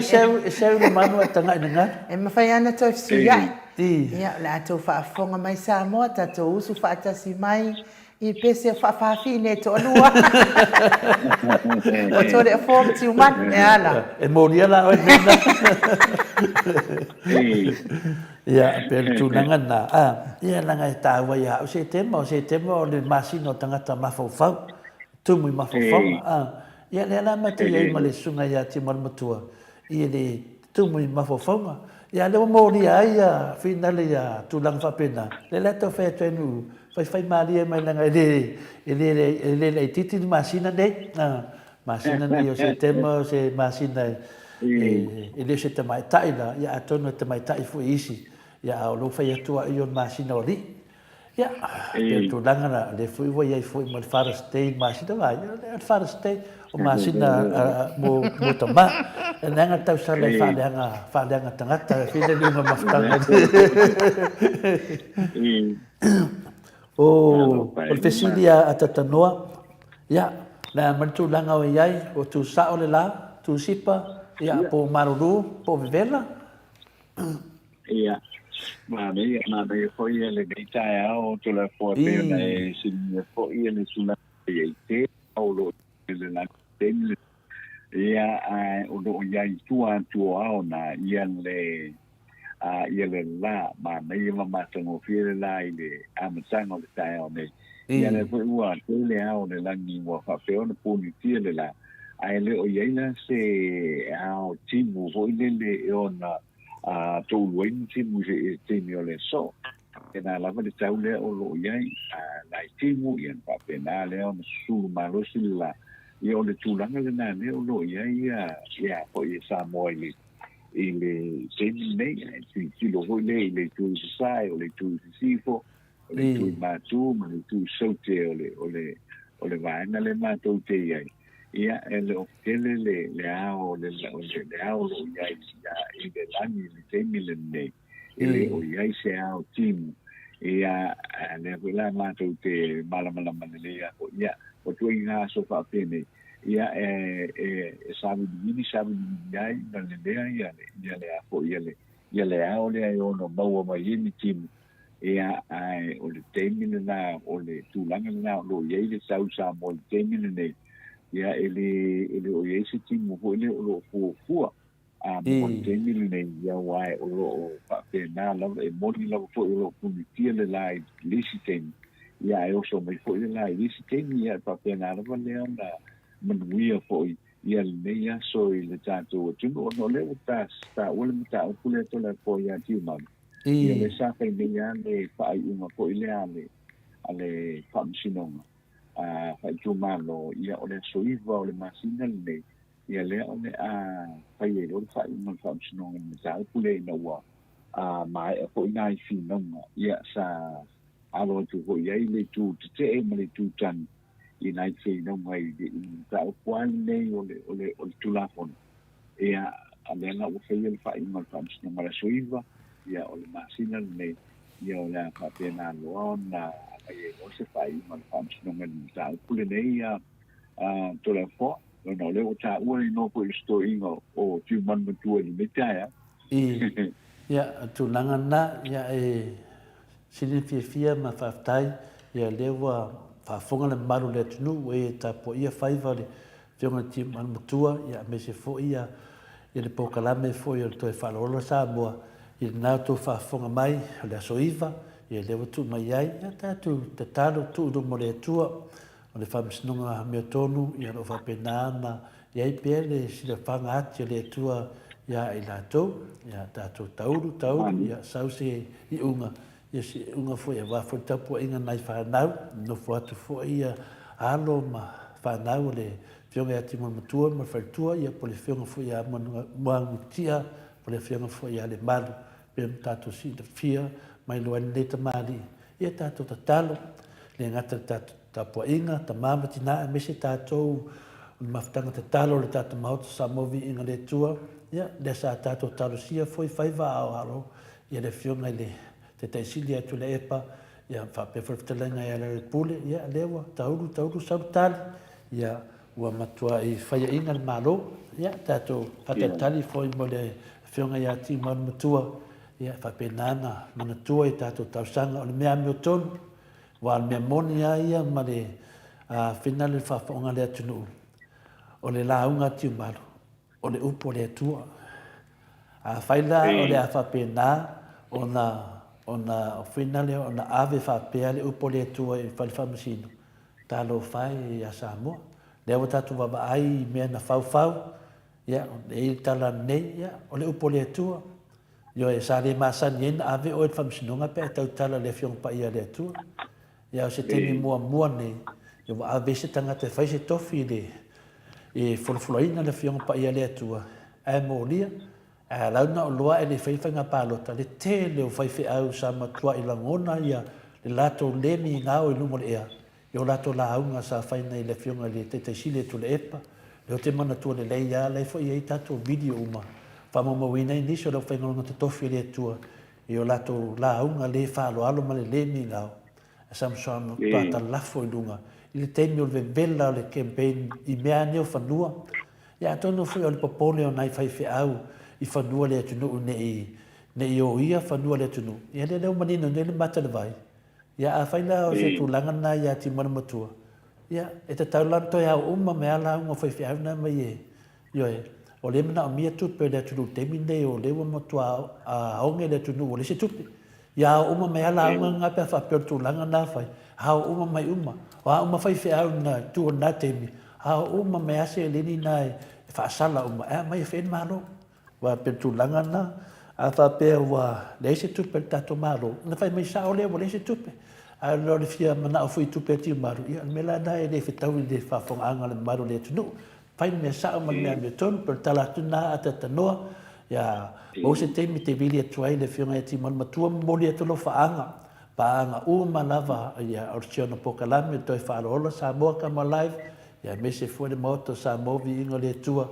Ia longo tu iei ia le uso ia keusiano le tātou pokalame ati malmatua e maua lo tele wa ia pe lunga pena whailangi le fia o tia malu ia lau le funai mafuta e misiona nuu na fioanga ia mese foi tala tau whaaleanga o nisi o whai ati malmatua ia o le tala na matua nei aso le mea te lulu to e sele o whamtananga leanga umana e whaia ia to e whapena launga kuria o e whafo pol mele na tupu Amerika exit fafo ia le lana lato o atu faasa ta vale le HPP ma poloka wala le HPP pa poloka ta vale le HPP no atu le HPP so va isala fai la me le tupu mai ia i fo lava va ai le lumma le mo fai sunga la uli ma le lato fai malanga o le lumma le pe o tupulanga mai tupulanga wa kuri fafu se malanga le malo ia tulanga na ata norte sa Mano le saunoa i lau whionga te pao whaasina to le foa, whawhongwhonga mai fo i le whionga le ata norte sa po ua maua mai ia no o leo. Ia ai o lea fo i to le foa sa e saunoa i le upu whamalo si nei tai au. Ia ai ei na le whaiwhi au e kalesia so fitu. E ngoi a siaki misa le na, whai mai ia na ko meni lunga i lau manu tai au to le foa. A le whaiwhi au le ekalesia so fitu. No wingo le whaiwhi au. O le makuale ai sona sao. I le whaafide muino le mamadua le tunuu. I le mele tula i mai nei. O le matua fua moa. o se sao le fai fe au ya misa ya le tamali ile le fai fe au le o te whape atu ainu o te whai te lava ono tātou e uwha ngā suafa o ihi tangata ia nei tau lenga ina sia ki misa o ia lea e whai fe au o le kare sia sa fitu i o i breath lea nā leo te whai atu ai matua au noa se sao sia ki misa i to tonu o le whaafile muwina o le atunu o le mai o sona nganga e whaafile mu ai ma whaamanuia ele mamanu le atunu ale tusi mai ai o le afionga le atua le e te saunoa i to le fo i o ni mea lea ia whaamanuia le atua ma wanisi o ma whauwhaunga le lei e whai ai lau e ka le sia ai runga o to o teleng tangata pe a whai o le tō whātatala lea le atua lea e te whawhanga i nei le mamanu le atunu o to le fo e le mea fia whamana matu le sunga le whawhengainga e whamanu lu atu o te whamanu lu atu o le prokalama i o le malu tai au ia nā tō si la fia ma whauwhaunga whalanganga ia a whaila e wa e mbuwai ia i le whai atu tō le fua e te sau te whalungunga i te mbuwai ia o le moto Samoa vi ingo le atua e le ama se o tusi mai wa mbu nongo winga la o kei lava ia le malu tai au a whaila wa e mbuwai e whamun mole o te le whai ese me te mbuwai ia e whamaruru atu a e mbu ia e le se mea tō le fua whai le se mea te lule panga ma tō le fua o lau sunga o le whawhengaina a tō le fua e le se whawhengaina o tō le fua aia o tō le fua o le matai Samoa sa ngā i le lei matupu mai e o le atunu o lo whanongonga mai ai mana o le whesi ngau panga e whaina o le su e mai se whai au te lua panga e le ma whaina tā panga leanga e se tāmata whai oi e wha maruru atu e le se tuspa ia o lau sunga whawhengaina o tuspa ia tātou malawa o le matai o le tau le lea o le tangata le se tofi e whai le tofi o le tangata whātou o loa o le tangata whawale o le tangata whamasia tunu o le tuspa ia le ana tātou pero i lauri o le tuspa ia le nā le tala noa i tātou me lea lea e whai atu e le tala lau sunga whawhengaina whamaruru atu ia e le whia ngai tā ua whamaruru atu ia mana o saupanga ia mwhaina o le su e se whai au le moto Samoa vi inga e whesilu tatanoanga le tuspa ia ma whau lava no atanoa ia wa e whafonga mai lau fionga i le mea watupu i le au nā le atua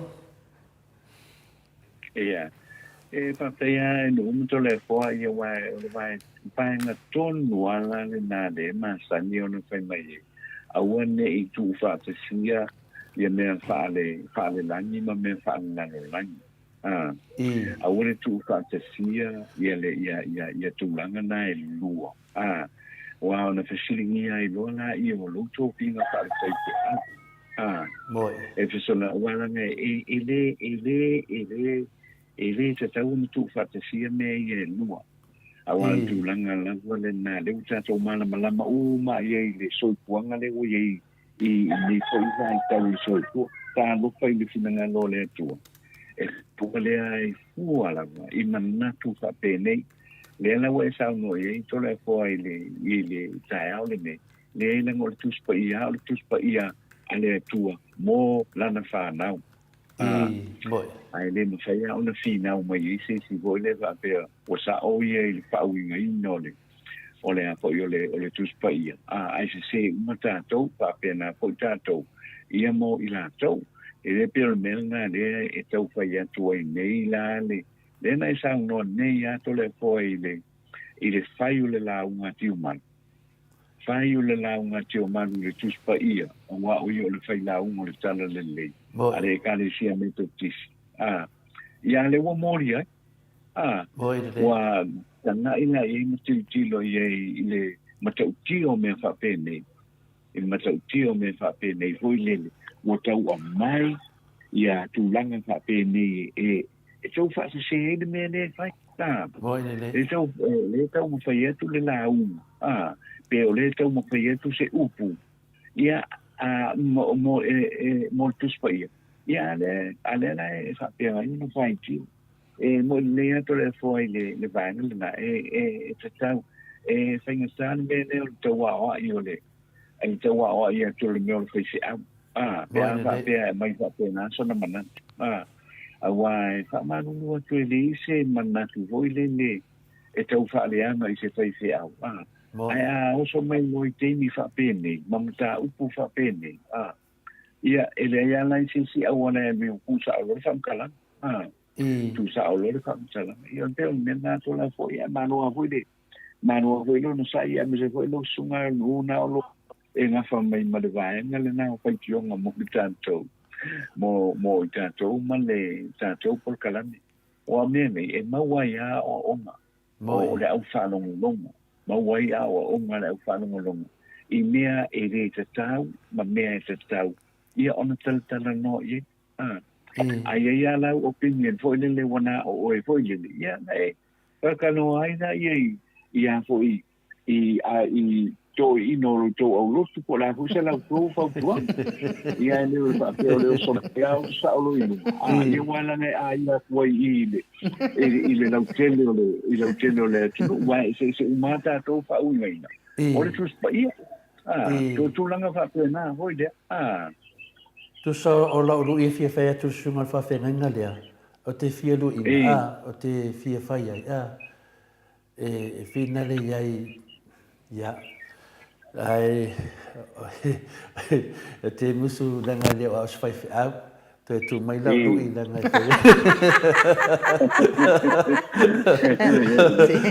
se la atanoa o le a fai foi le lu ia ai foi a fa tu a fa o te le mana o ai nu o te musu te lu langa le e sa wa ngala certificate matai nei ai la tu se pasi o le matai o le matai qualify o le tunu wa tele matai e mai la no vale metia ia e longa ia ni la tu si matai ele starai ia le sunga le sunga le che le mie capal falcava le coile le scarai le sunga fa fenga le te fa malulu atu ia a tonu ese te me mawelo tu spasi o le fai fe ia na vai tu le o la ulu ia ai o le fautuanga mo oe ia finale ale fai tau lau tu spa ia le ai malu I fale ia mau oe le nganga le ono sai fa manu lua tu foi ana fa apea se upo tole fo ia mo fai atu ia le upo le fiong pa ia le tua ia langa lewa atanoa mea moni mal fa maoni na lewa tali mal fa msinonga I mele ia le sunga le taitaisia tu le pamla le pule e soli fa vai soli tu la fono le fai unga le na fai fong fitalai mal la tu palimene nisio vanga palimene langa lewa mai manino o le ana le anga le faso o le fa matala mea sao ma mea o le o mai ai o mea na le ia mea na le vai atu a fa pela o fietara noa mai lau sunga le fa fenganga I le tuspa ia na o fa malu lua tu ta tele panga ia e tele me ta tele panga ai o le fa fenga ia o le matai ia le panga se matai mas fa fenga le fa fenga ngai o lona tofi ia o le au na le tua al matai o lona tofi ia e fa tua mo le tunu ia pe tu langa na a fa la vole fi fa tua la sunga fa fenga le tunu ia o sa ile mana mi e telefone fa tua na ngai o sa o mena e lo fa tua Fautua sao oi e le tunu pe fia tara noa I porkiki. Pero tara nan fai mai e le fionga le a papastui. Tu mai porkiki a te matou. Ia le lawa tau sotu tu maru tonu. O no mafofanga fa porkiki. Ia tato fa te tari fo mo le famsinonga ti maru. Pio le fa soa tu lea. E fai men mako au kusikusi ya li a ropati. Se lu I ko le fo.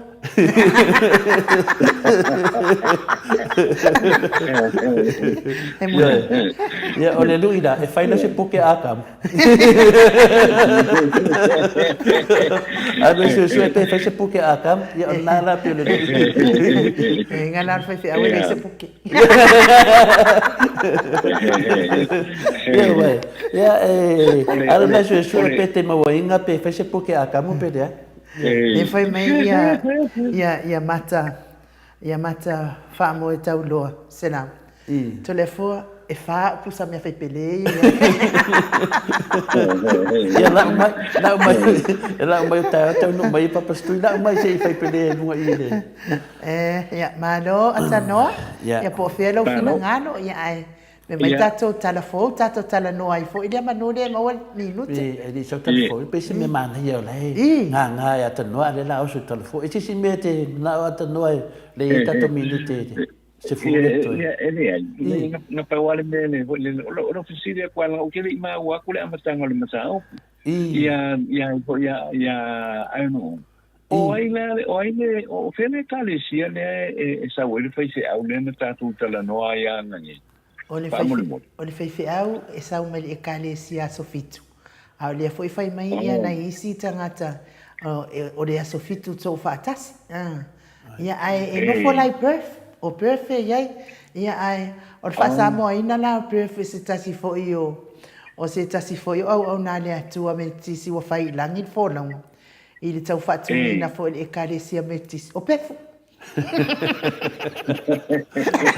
te loa te tanoa o ingala mo pefu so lo fai o te manatu au e se le la wava te le kalesia o te le mana o te tanoina te tanoa ia le tulanga lea le foi wo mana le se manatu foi le tama fa au pole au na le tua wa va tu foi maru pu en ta to pokalami ta te lia o te le mana o ta to le wo mana o tala no ia e ta to te le tutusa o ia o le au na le tua ia le foi ta mo foi ta to e fai ta to tala inga me la le o te manatu ta ita ia langa a ulu ta fenga selftiva sinano ia le tele o fai au ma pa anga foi el moto Samoa me se foi do tangata o au te close tele le kalesia sfitu me la le o te fa malu tu ai foi tele mana o tatu te tala no ina sunga fa fenga ina a fai wala pen moto Samoa vi inga ia le wo fatu e se tu lunga le ia lo sunga fa fenga ina e pa tala le ata no mal fa lava Maro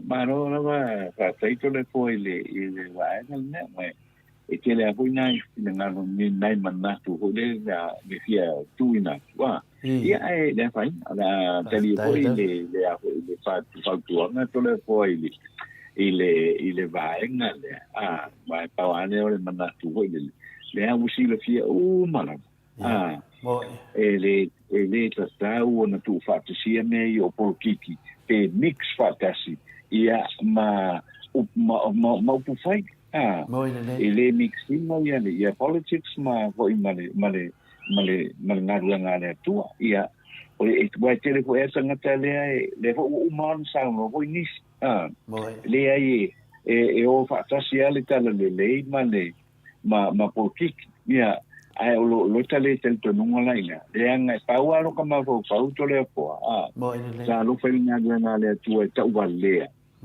e a mix lo mengi o politiki ma foi male mantispa ia na lo tama manunga ia awa le studioso mai lo idunga o na le tua ma fai mai ola to mana tu fa pe ia na fa pe lo le ma pa wale fai na taro fa na ngane tua o mana ia le o le ia la to ia o foi tala noa ili tuspa ia su el tuspa ia matulanga na ka ki e pele nei ala upolkiki lalla ia nga semua tu na partilo po lo tinga lo pen sa ali mai le ata noa e fa made matapu le ai o te titi tu sa tu lava le nganga o te mai ya to le fosai e le te mi fa lua na fsi me se te mai ya ma disfegesso fa ma fanga sa tamata tanoa foi to fe mai sto ina tau ya tau o te loa e te nga va nga venga de tua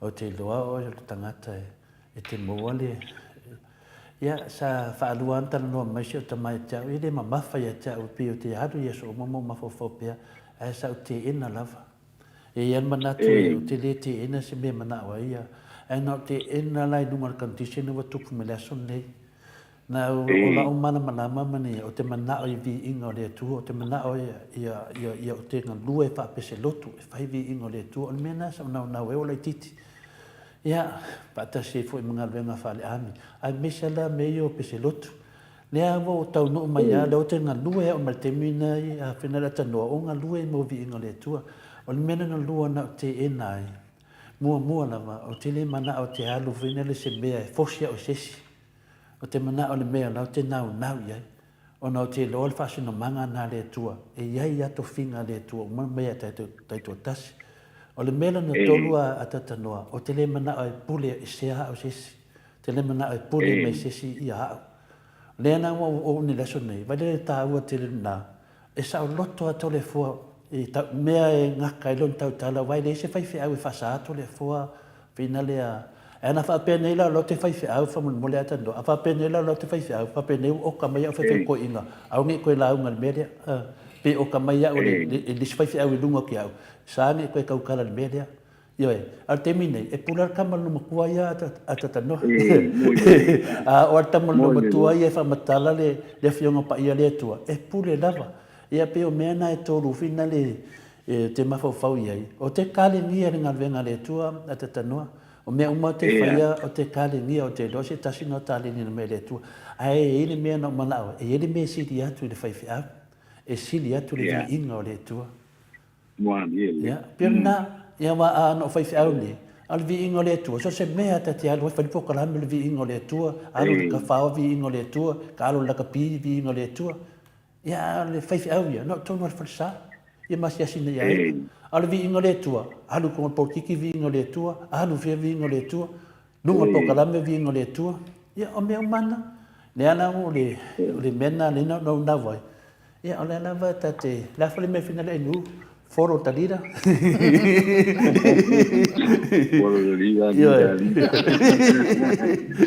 foro talira foro lengang pa ia biar tu langan na faso te le fa pe final fa atu eu mal termine e po se termine la vote fatino na le nga pe fatino nga venga de o te longa nga na vale nga ngole tu ale la o tala lo o te mana o vi ingole tu a fa la mo se vi ingole tu me ye fa e maua aisha fa pula fa na o le tua awa ne o tatu wola fau yo te leo la aunga ya lato le la aunga ya tatu awa langa o mei ni tutupu mai o mei ana fau o le sunga ya la audi le na fai le la watu Amerika le wa fua mai mea na fau o tutuli fafu baka nga ya e ki ngare loko fai fia ya e kau kala ya la audi e ki ngare loko ngai ya mano telefo ma ata no e o te tariton wo mana tu ai fo ile o wa le fa me telefo o ye le sa mana o non tamai do fe au ai mus ai le o nga fa fe au ai mus e o te lo ele ana fe au telefo e o la vai tau no ai lo i ta na fo ile ata no fa me le fe si le fa tu le fe au oi na tai na le papa ya ala langa ngai ka mai ke fa ka o fai tau pi o mo si fai mai lo mata mai tio ma le fa tu fa fa tai ya fai mai nei tamai ta to ya fai mai lo ma fa la lo i lunga ma le la awole al fa tu fa fa ngai ka mai ki fai mai au le ala me tai na o to oi oto o la to po oto mato ata noa ia mai ia tato si fio fa da kala ni tanga to ai nu ia o le lei o la tato anga i loi telefo le nei tai ao tato telefo le nei foi tai ao au ina tu lea i le lango malo si mai ia alle compagnie le Native Events and Heritage ma le Town Area Services i vai tele masale ufi i le sana le complex. Numero de telefoni o le lua whāwalu fitu lua o le lua whāwalu fitu whā po le fitu o no valu o valu whā i le telefoni whā iai. Mo fo i le emaili o le hj.faolotoi@gmail.com. O le company le Native Events and Heritage ma le Town Area Services ia e fa tauteia lea ia e le sunga po ia tu le epa ia ma le faltua ia Catherine Faolotoi ia i lewa se mea o e mana o ai se te soaswani ia mo o a fo i tūlanga o whaalamelawe whai e tutonu o Samoa nei a olo tau iai pia i whapo e mo whai lava o na bala au mai i mo mera pe o tu inatu i le sunga ia tu le epa ia ma le fletua ia Catherine Faolotoi ia ma le ufai ngā ruanga so telefo ia li ngam kamai tai ia o lo o iai fo i tonu o company le se bala au mai iai e amatu fo ia le good morning ia i le sunga fo ia Miti Edwards ma le au langa o malava ale Blue Hearts i mele pone au Australia i le tato por kalamina nei Maleifua-Mai Samoa ma Australia ia male maoto Samoa vi i ngā o le atua. Ai o tātou tala nei, ole nei fo i tai au. Se fulu vaenga tā ua o le wha'i unga lea na wha'a matu mai e wha'a masino le wha'a masino ngā maulunga e tōtolu. Lea na wha'a li mai i lea o uli o le asolua o le vai aso nei. O le wha'i unga e wha'a lea o ngā ina, le wha'a salanga na tu inane i atu le epa mlea le pule. Ma fua o na ele i tu inatu e le pāle mene. Ia se ava noa e tali whai ka waisui whai pule nei e tōlua i o la tu ua inga. E manatu le wha masinonga o le ai o se ava noa e wha leo ai. Se tali e tu i le epa malala i le pule, ua o i ai, e le pāle mene ai a sau a iesu i whai pule. Na whau tue na fōi e le wha masinonga le pāle mene, inga i a tau sisia pēa le ai a tau o sui whai pule, e tali whai tau ai i tua inga e whaia ia i la tau. Na sauno fōi le wha masinonga, e tā ua le wha tino ina le lei ma le sao le finau o le tu te o le pāle mene, ma ia mana ia ma whapea mai ai e tā ua tele le ngā ruenga le tua ngai e wha malo si ai le wha temo kalasi i Samoa nei. Na lātou whapea mai foi o wha masino ma le wha masinonga e pui a le tū la whono wha vai ma o lana mata whai ioi ia le mātai tuina o ngā ruenga ma wha ai unga le pāle mene ma wha sao ni wha le tonu e tūlai mai i lea teimi ma whaia fo i wha ai unga i mata upu e tūlai mai i awhi ai i le tūla whono wha vai. O le wha salanga o tui le epa ma lea le pule se i iei se aso e tutusa ma se wha salanga e pei ona whaia i nuu ma fio anga e le toe nātia ina tui le epa ma lea le pule e aua ia tu i le isi whono tanga le pāre mene e so ai. O le vaenga se fulu o lo o whapea mai ai le whaamasinonga o mawalunga a whaia e tu awa noa le pāre mene e sao no ai nei sui o le a ma whaia i loa i se teimi muli mai o na whaatara noa ma wha marulu ia ia sui yon mota ma e peilava o whono a nuu ma fioanga a toe a e atu le pāre mene o na whailea o tūlanga e pei o na māsa niai ia tā pena mai ai ia misais tū pe tele atu foi ia mō lea wha moe sa whai u le whinangano o le whamsinonga i le manatu tātou te tatalo pea mō no tātou tunu u atoa o Samoa.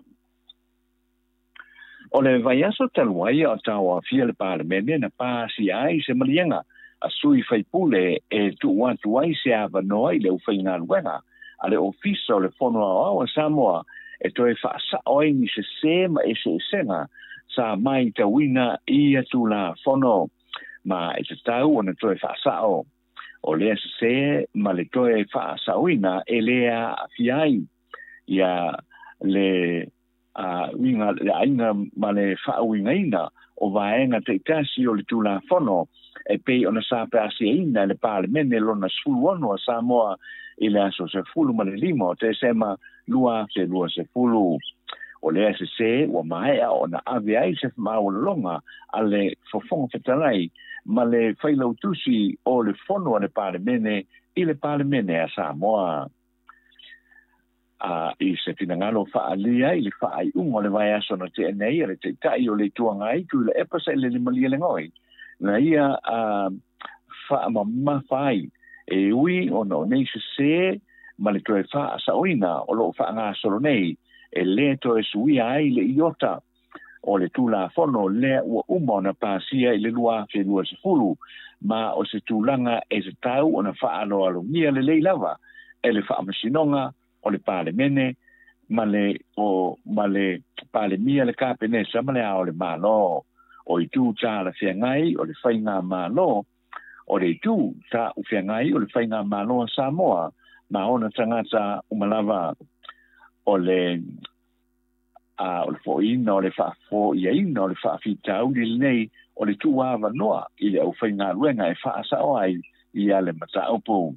O le tūlanga le nei pe ona saunoa tui le epa o lo malama le leila wa iai le loia sili ma lona o fisa atoa ai ma whaipule o le whaafalitui le HRPP le sa la tu fau tu ina le tulanga sa o e wia malau ngai I le pale mene e tali tonu fo I tu le epa o le fa vai no ni komisi su e tele se le ni e alwai ma fa ofi mai ai se manatu e te en ai swing o le tula fono fa vai o le wo umo na ai swinga I le tula fono fa vai I le mata upule nei I le tausanga e lua pe se puluono na fa ao popo e lima tausanga o ta penaina le tula fono le nei le ana pasia ya te se ma lua pe lua se pulu ele silia ma le lua vai tolu o sui o le pare mene a Samoa o fa mo o malava o le a ko ina mai o le tula fono ma le pasia ina I le lua pe lua se pulu o lo mo o malava I le Hansard ale pare mene a Samoa na sa o foi tu le epa e to falo I popoto lava a Samoa sa fa vai na matusia tu la pono ua fa ma vai mai I le malo mai o se tulanga lea ua le manuia ma ua le fia I foi I o I le tulanga o lo tula mai I te minei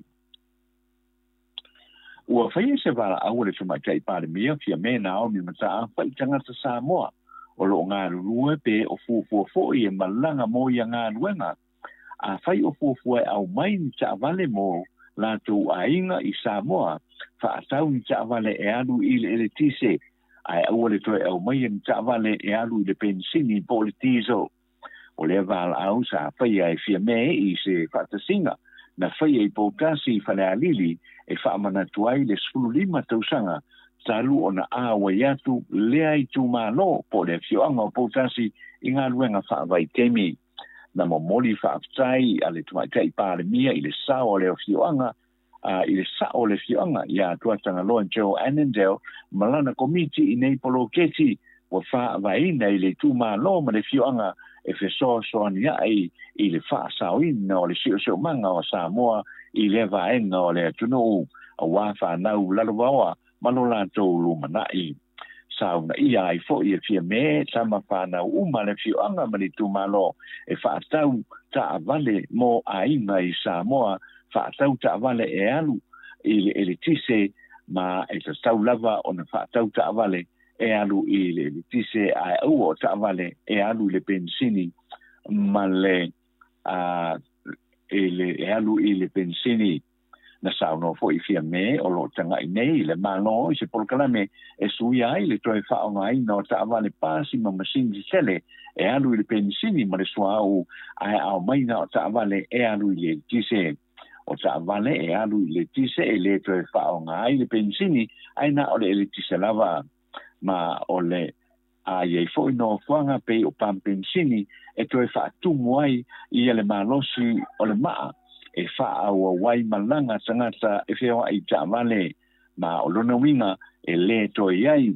I se ava noa tele e toi mamafa e faa o ngaina e alu ai tamale na faa lia I telefou e se tasi o tangata o lo fufua e alu I ngā ruanga faa wai teimi e leo mana o e faa lia no na suafa e faa pea o na tala noa I le pāre mia I tamale alu I le tise ai o ta avale alu I tise fou e mo e New Zealand ma Australia e ta ifia se lau afe ta la New Zealand ma ta la Australia o la tau a wa e fo uma ma o lisi e leo iei fo ni pau e le tise to utu ai au ta avale pe a mawalano pe uma fo I le charge o sina o lo mana o miai se tali le tamaita I pare mia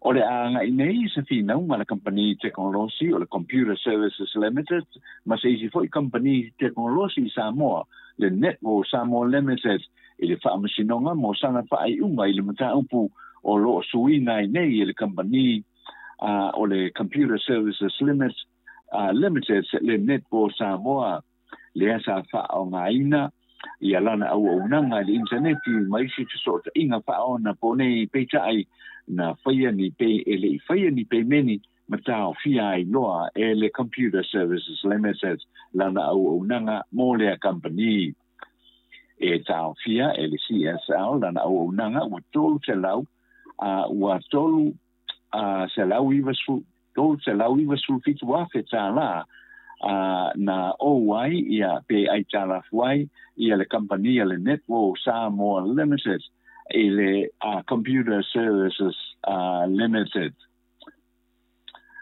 Ole tulanga lea na tulai mai na whata ti ai loa se tangi le wha amsinonga e troi whaola mai iala na se reni o le compania le network, se compania le fionga le whaipure ia to mata nora leota ma o na alo e to lua la sa mai nei na wha matua tuai ia se leni e lua tesi miliona tala mai le mano i le compania le network i whaatino ai le poloketi o le whao inato le interneti mo a onga uma i upolu masavai na tulai mai ai ni fai tionga mai le tunu i le i faia o se tau fonga i le poloketi pe ona masa nyai ai tu sa o lava le nei se leni ia o le company le nei o le network Samoa Limited tala fai u o le vai so fau le fai u o se te ma o le amatai se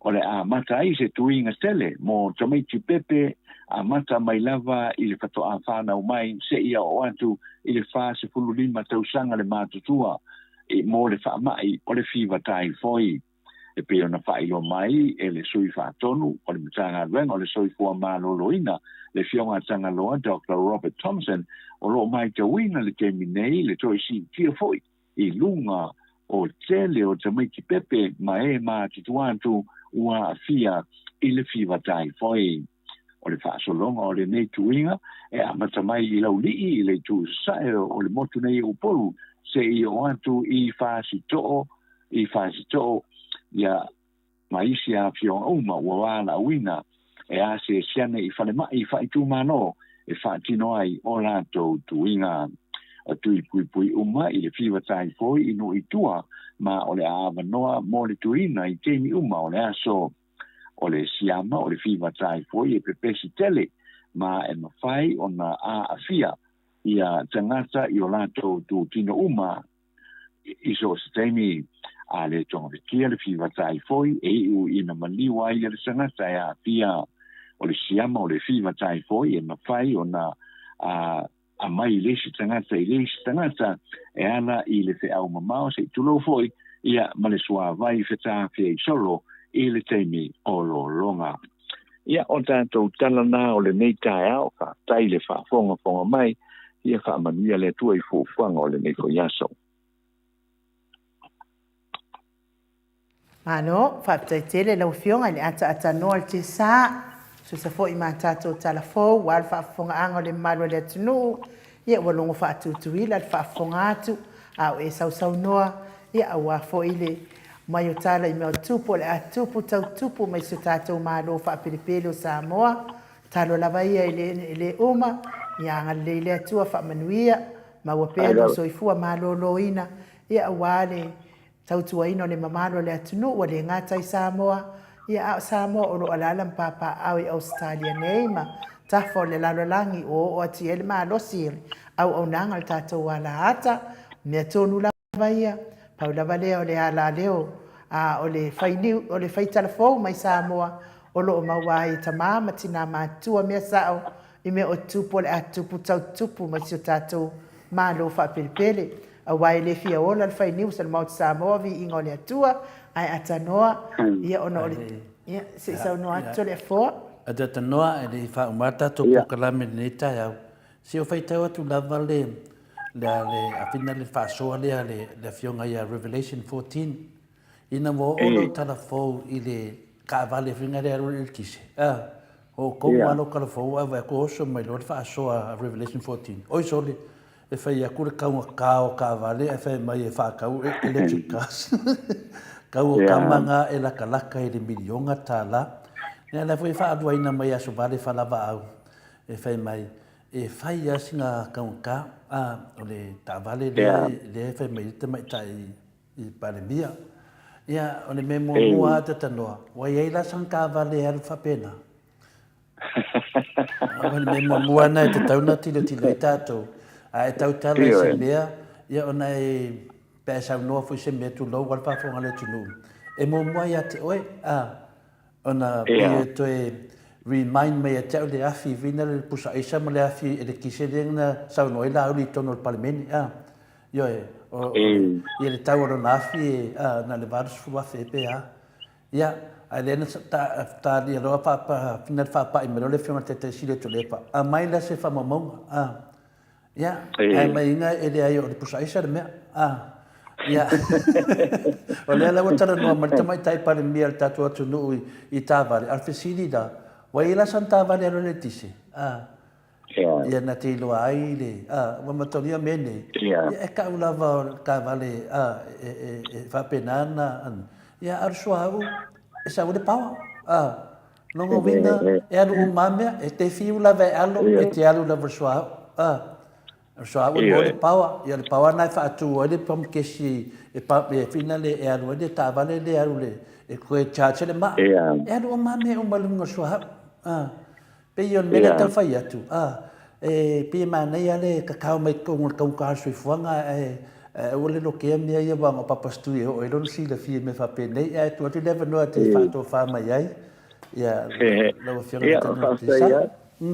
ia fa ia to le fo awai e te le fisili e tu lai mai I le finanga o le fiona de l'Italia il che mai tai pale mia ole wa le sila ole sila facilité le ai le vanga le nei ele in pamu ai man tu foi ai ala tu foi le te lua tu e te fainga luenga yo pena ole iva masina man tu langa va pena okay ma o mai so se le ni pe lusu a fetala por se me va pena ia ona e saula ia ai ka ona fa ka umalita o le fole which you can never afford if I tell ai ka ona fa ka umalita o le la ngai mai ngi Samoa ai mai Samoa le se pamu foi le o le se charge so le charge ai ia na saula ia Samoa nga so le mai luka va le ku I fa fol ko fa le no finga fer what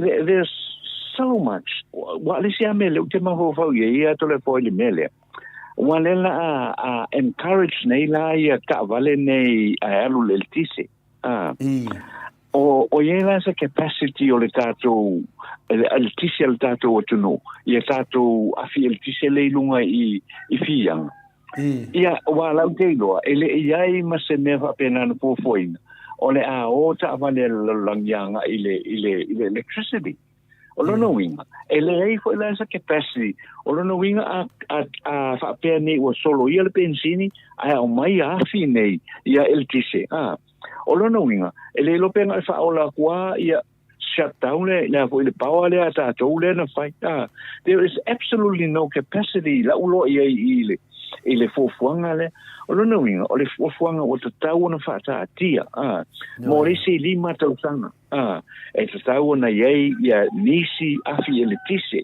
e fa o popo ile grid le ata to le ia ile a foi ile teimile nei a fa pe ola ata o loka ko e charge ka ko ka vale ia ole ngale wa kwa sulu le meole pamu o ile e pamu ile le a foi ile charge le tise tono le tava ia ai po ola le leila oka ia wai o le tele al fa fita o lo knowing if you unga itanga te fa tau mai ta vale nei I sa mo voi le ai mai ku fa foi le se me ele fa pe fingo ku uma o le fa nganga ka mai la e a foi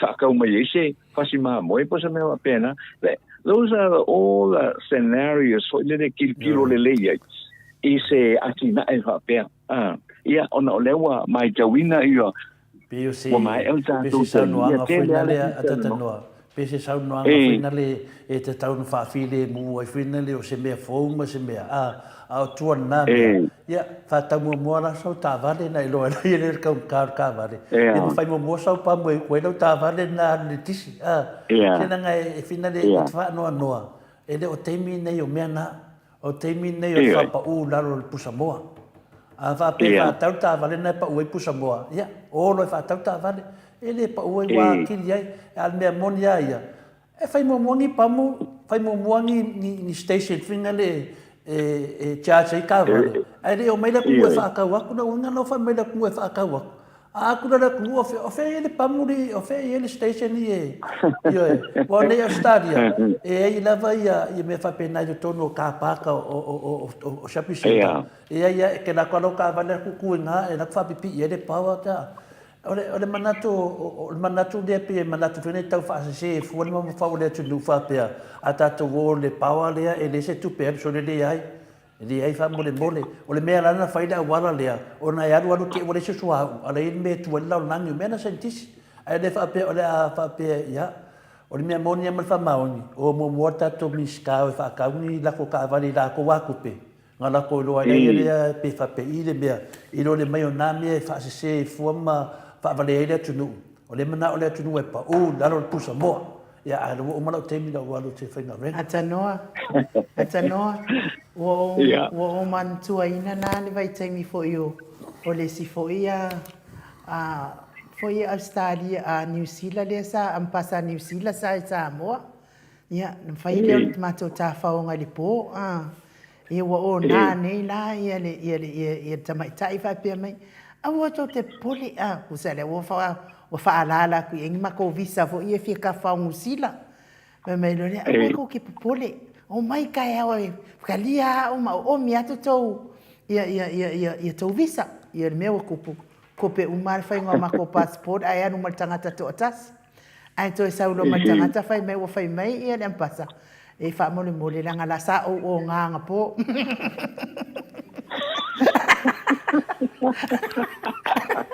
ya na ya foi le nga na vai tai mi telefon la nga le atano la nga le sa o na po ya sa no me ya fa o matat ya fa ya no mole no ko ni ta ya mo ya tu fa yo no le mo fo yo le tanto so te inga ma la sunga ya mi se foi le fionga to le po ma ne foi ma tango fiel le ta ya o le tanto pelo inga ya mo le foi fa malo na yo tanto ma tu lo fa fonga mai ia i Australia ma New Zealand ma America ia ma so sa fa lo lang ia o lo ma o mai le tanto por calame ia fa pena ko na ia ma le i la tau lau tusi le YouTube ma le apio fōringa ma lo an whaftai ma tula mato whaftai ni fo i tae au ia le mato tutalo ia tato anga ia tule whai ngole vai aso ia whapenao na whanolo mai au lofo le tua i lungo le tato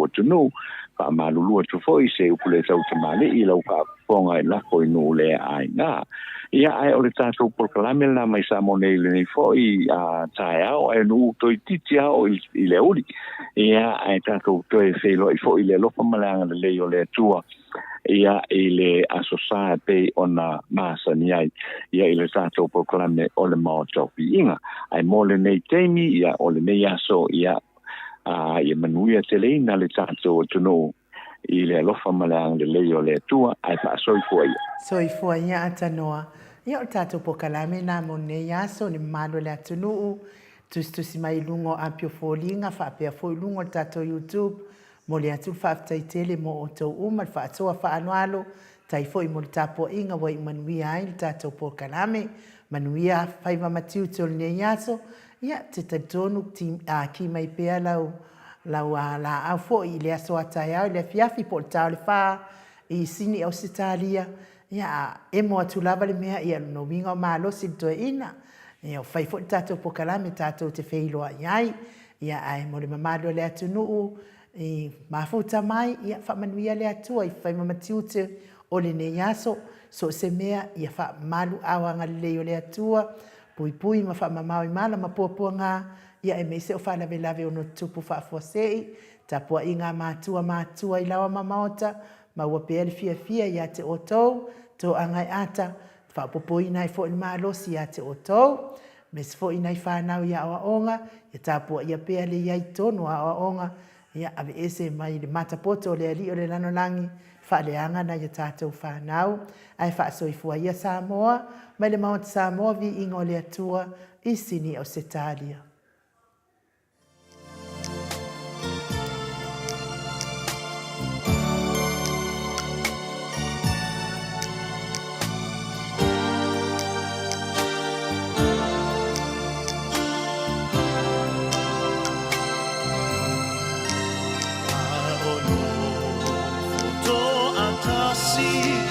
Te pae i le lani, Yesu e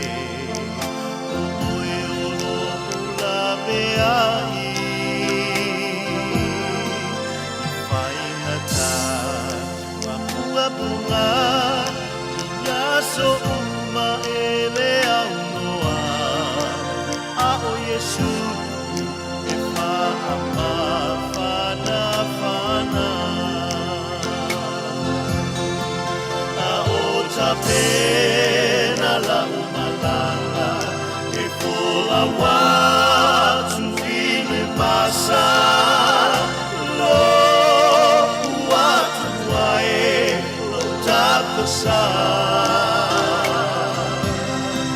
tulimata ila uba ai ya Yesu lo taitai o ia lea na te whaaola ina mai.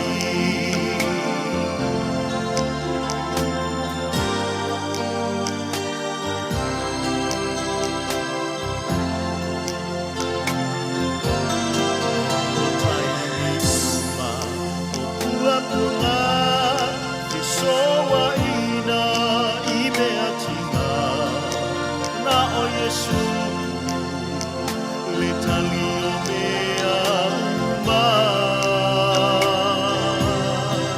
lona ao e pai mai e fusia masapa sapai I le langi le nukoni oi ai a o tapena la umalanga e fola watu vile basa lo watu wae lo tapasa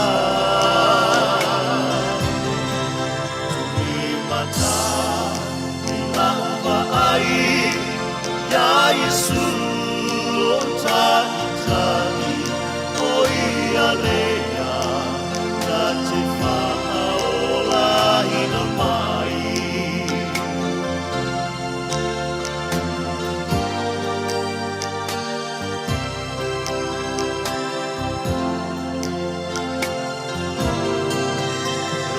Ro'ulanga so ona whai lo malosi ua mai mawai a o Yesu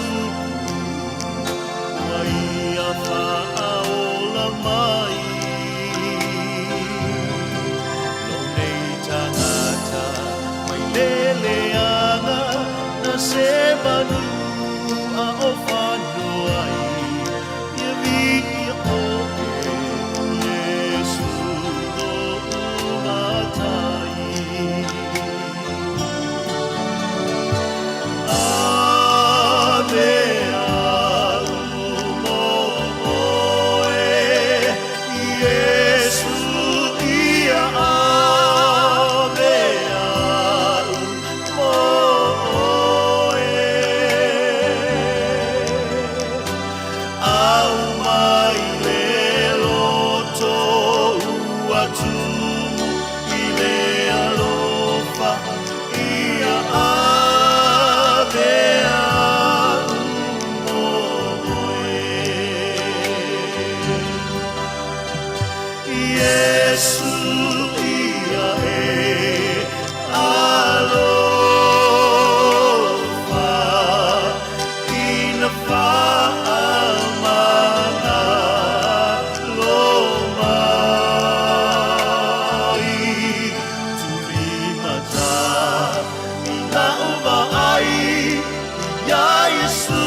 Lea, wana whaaola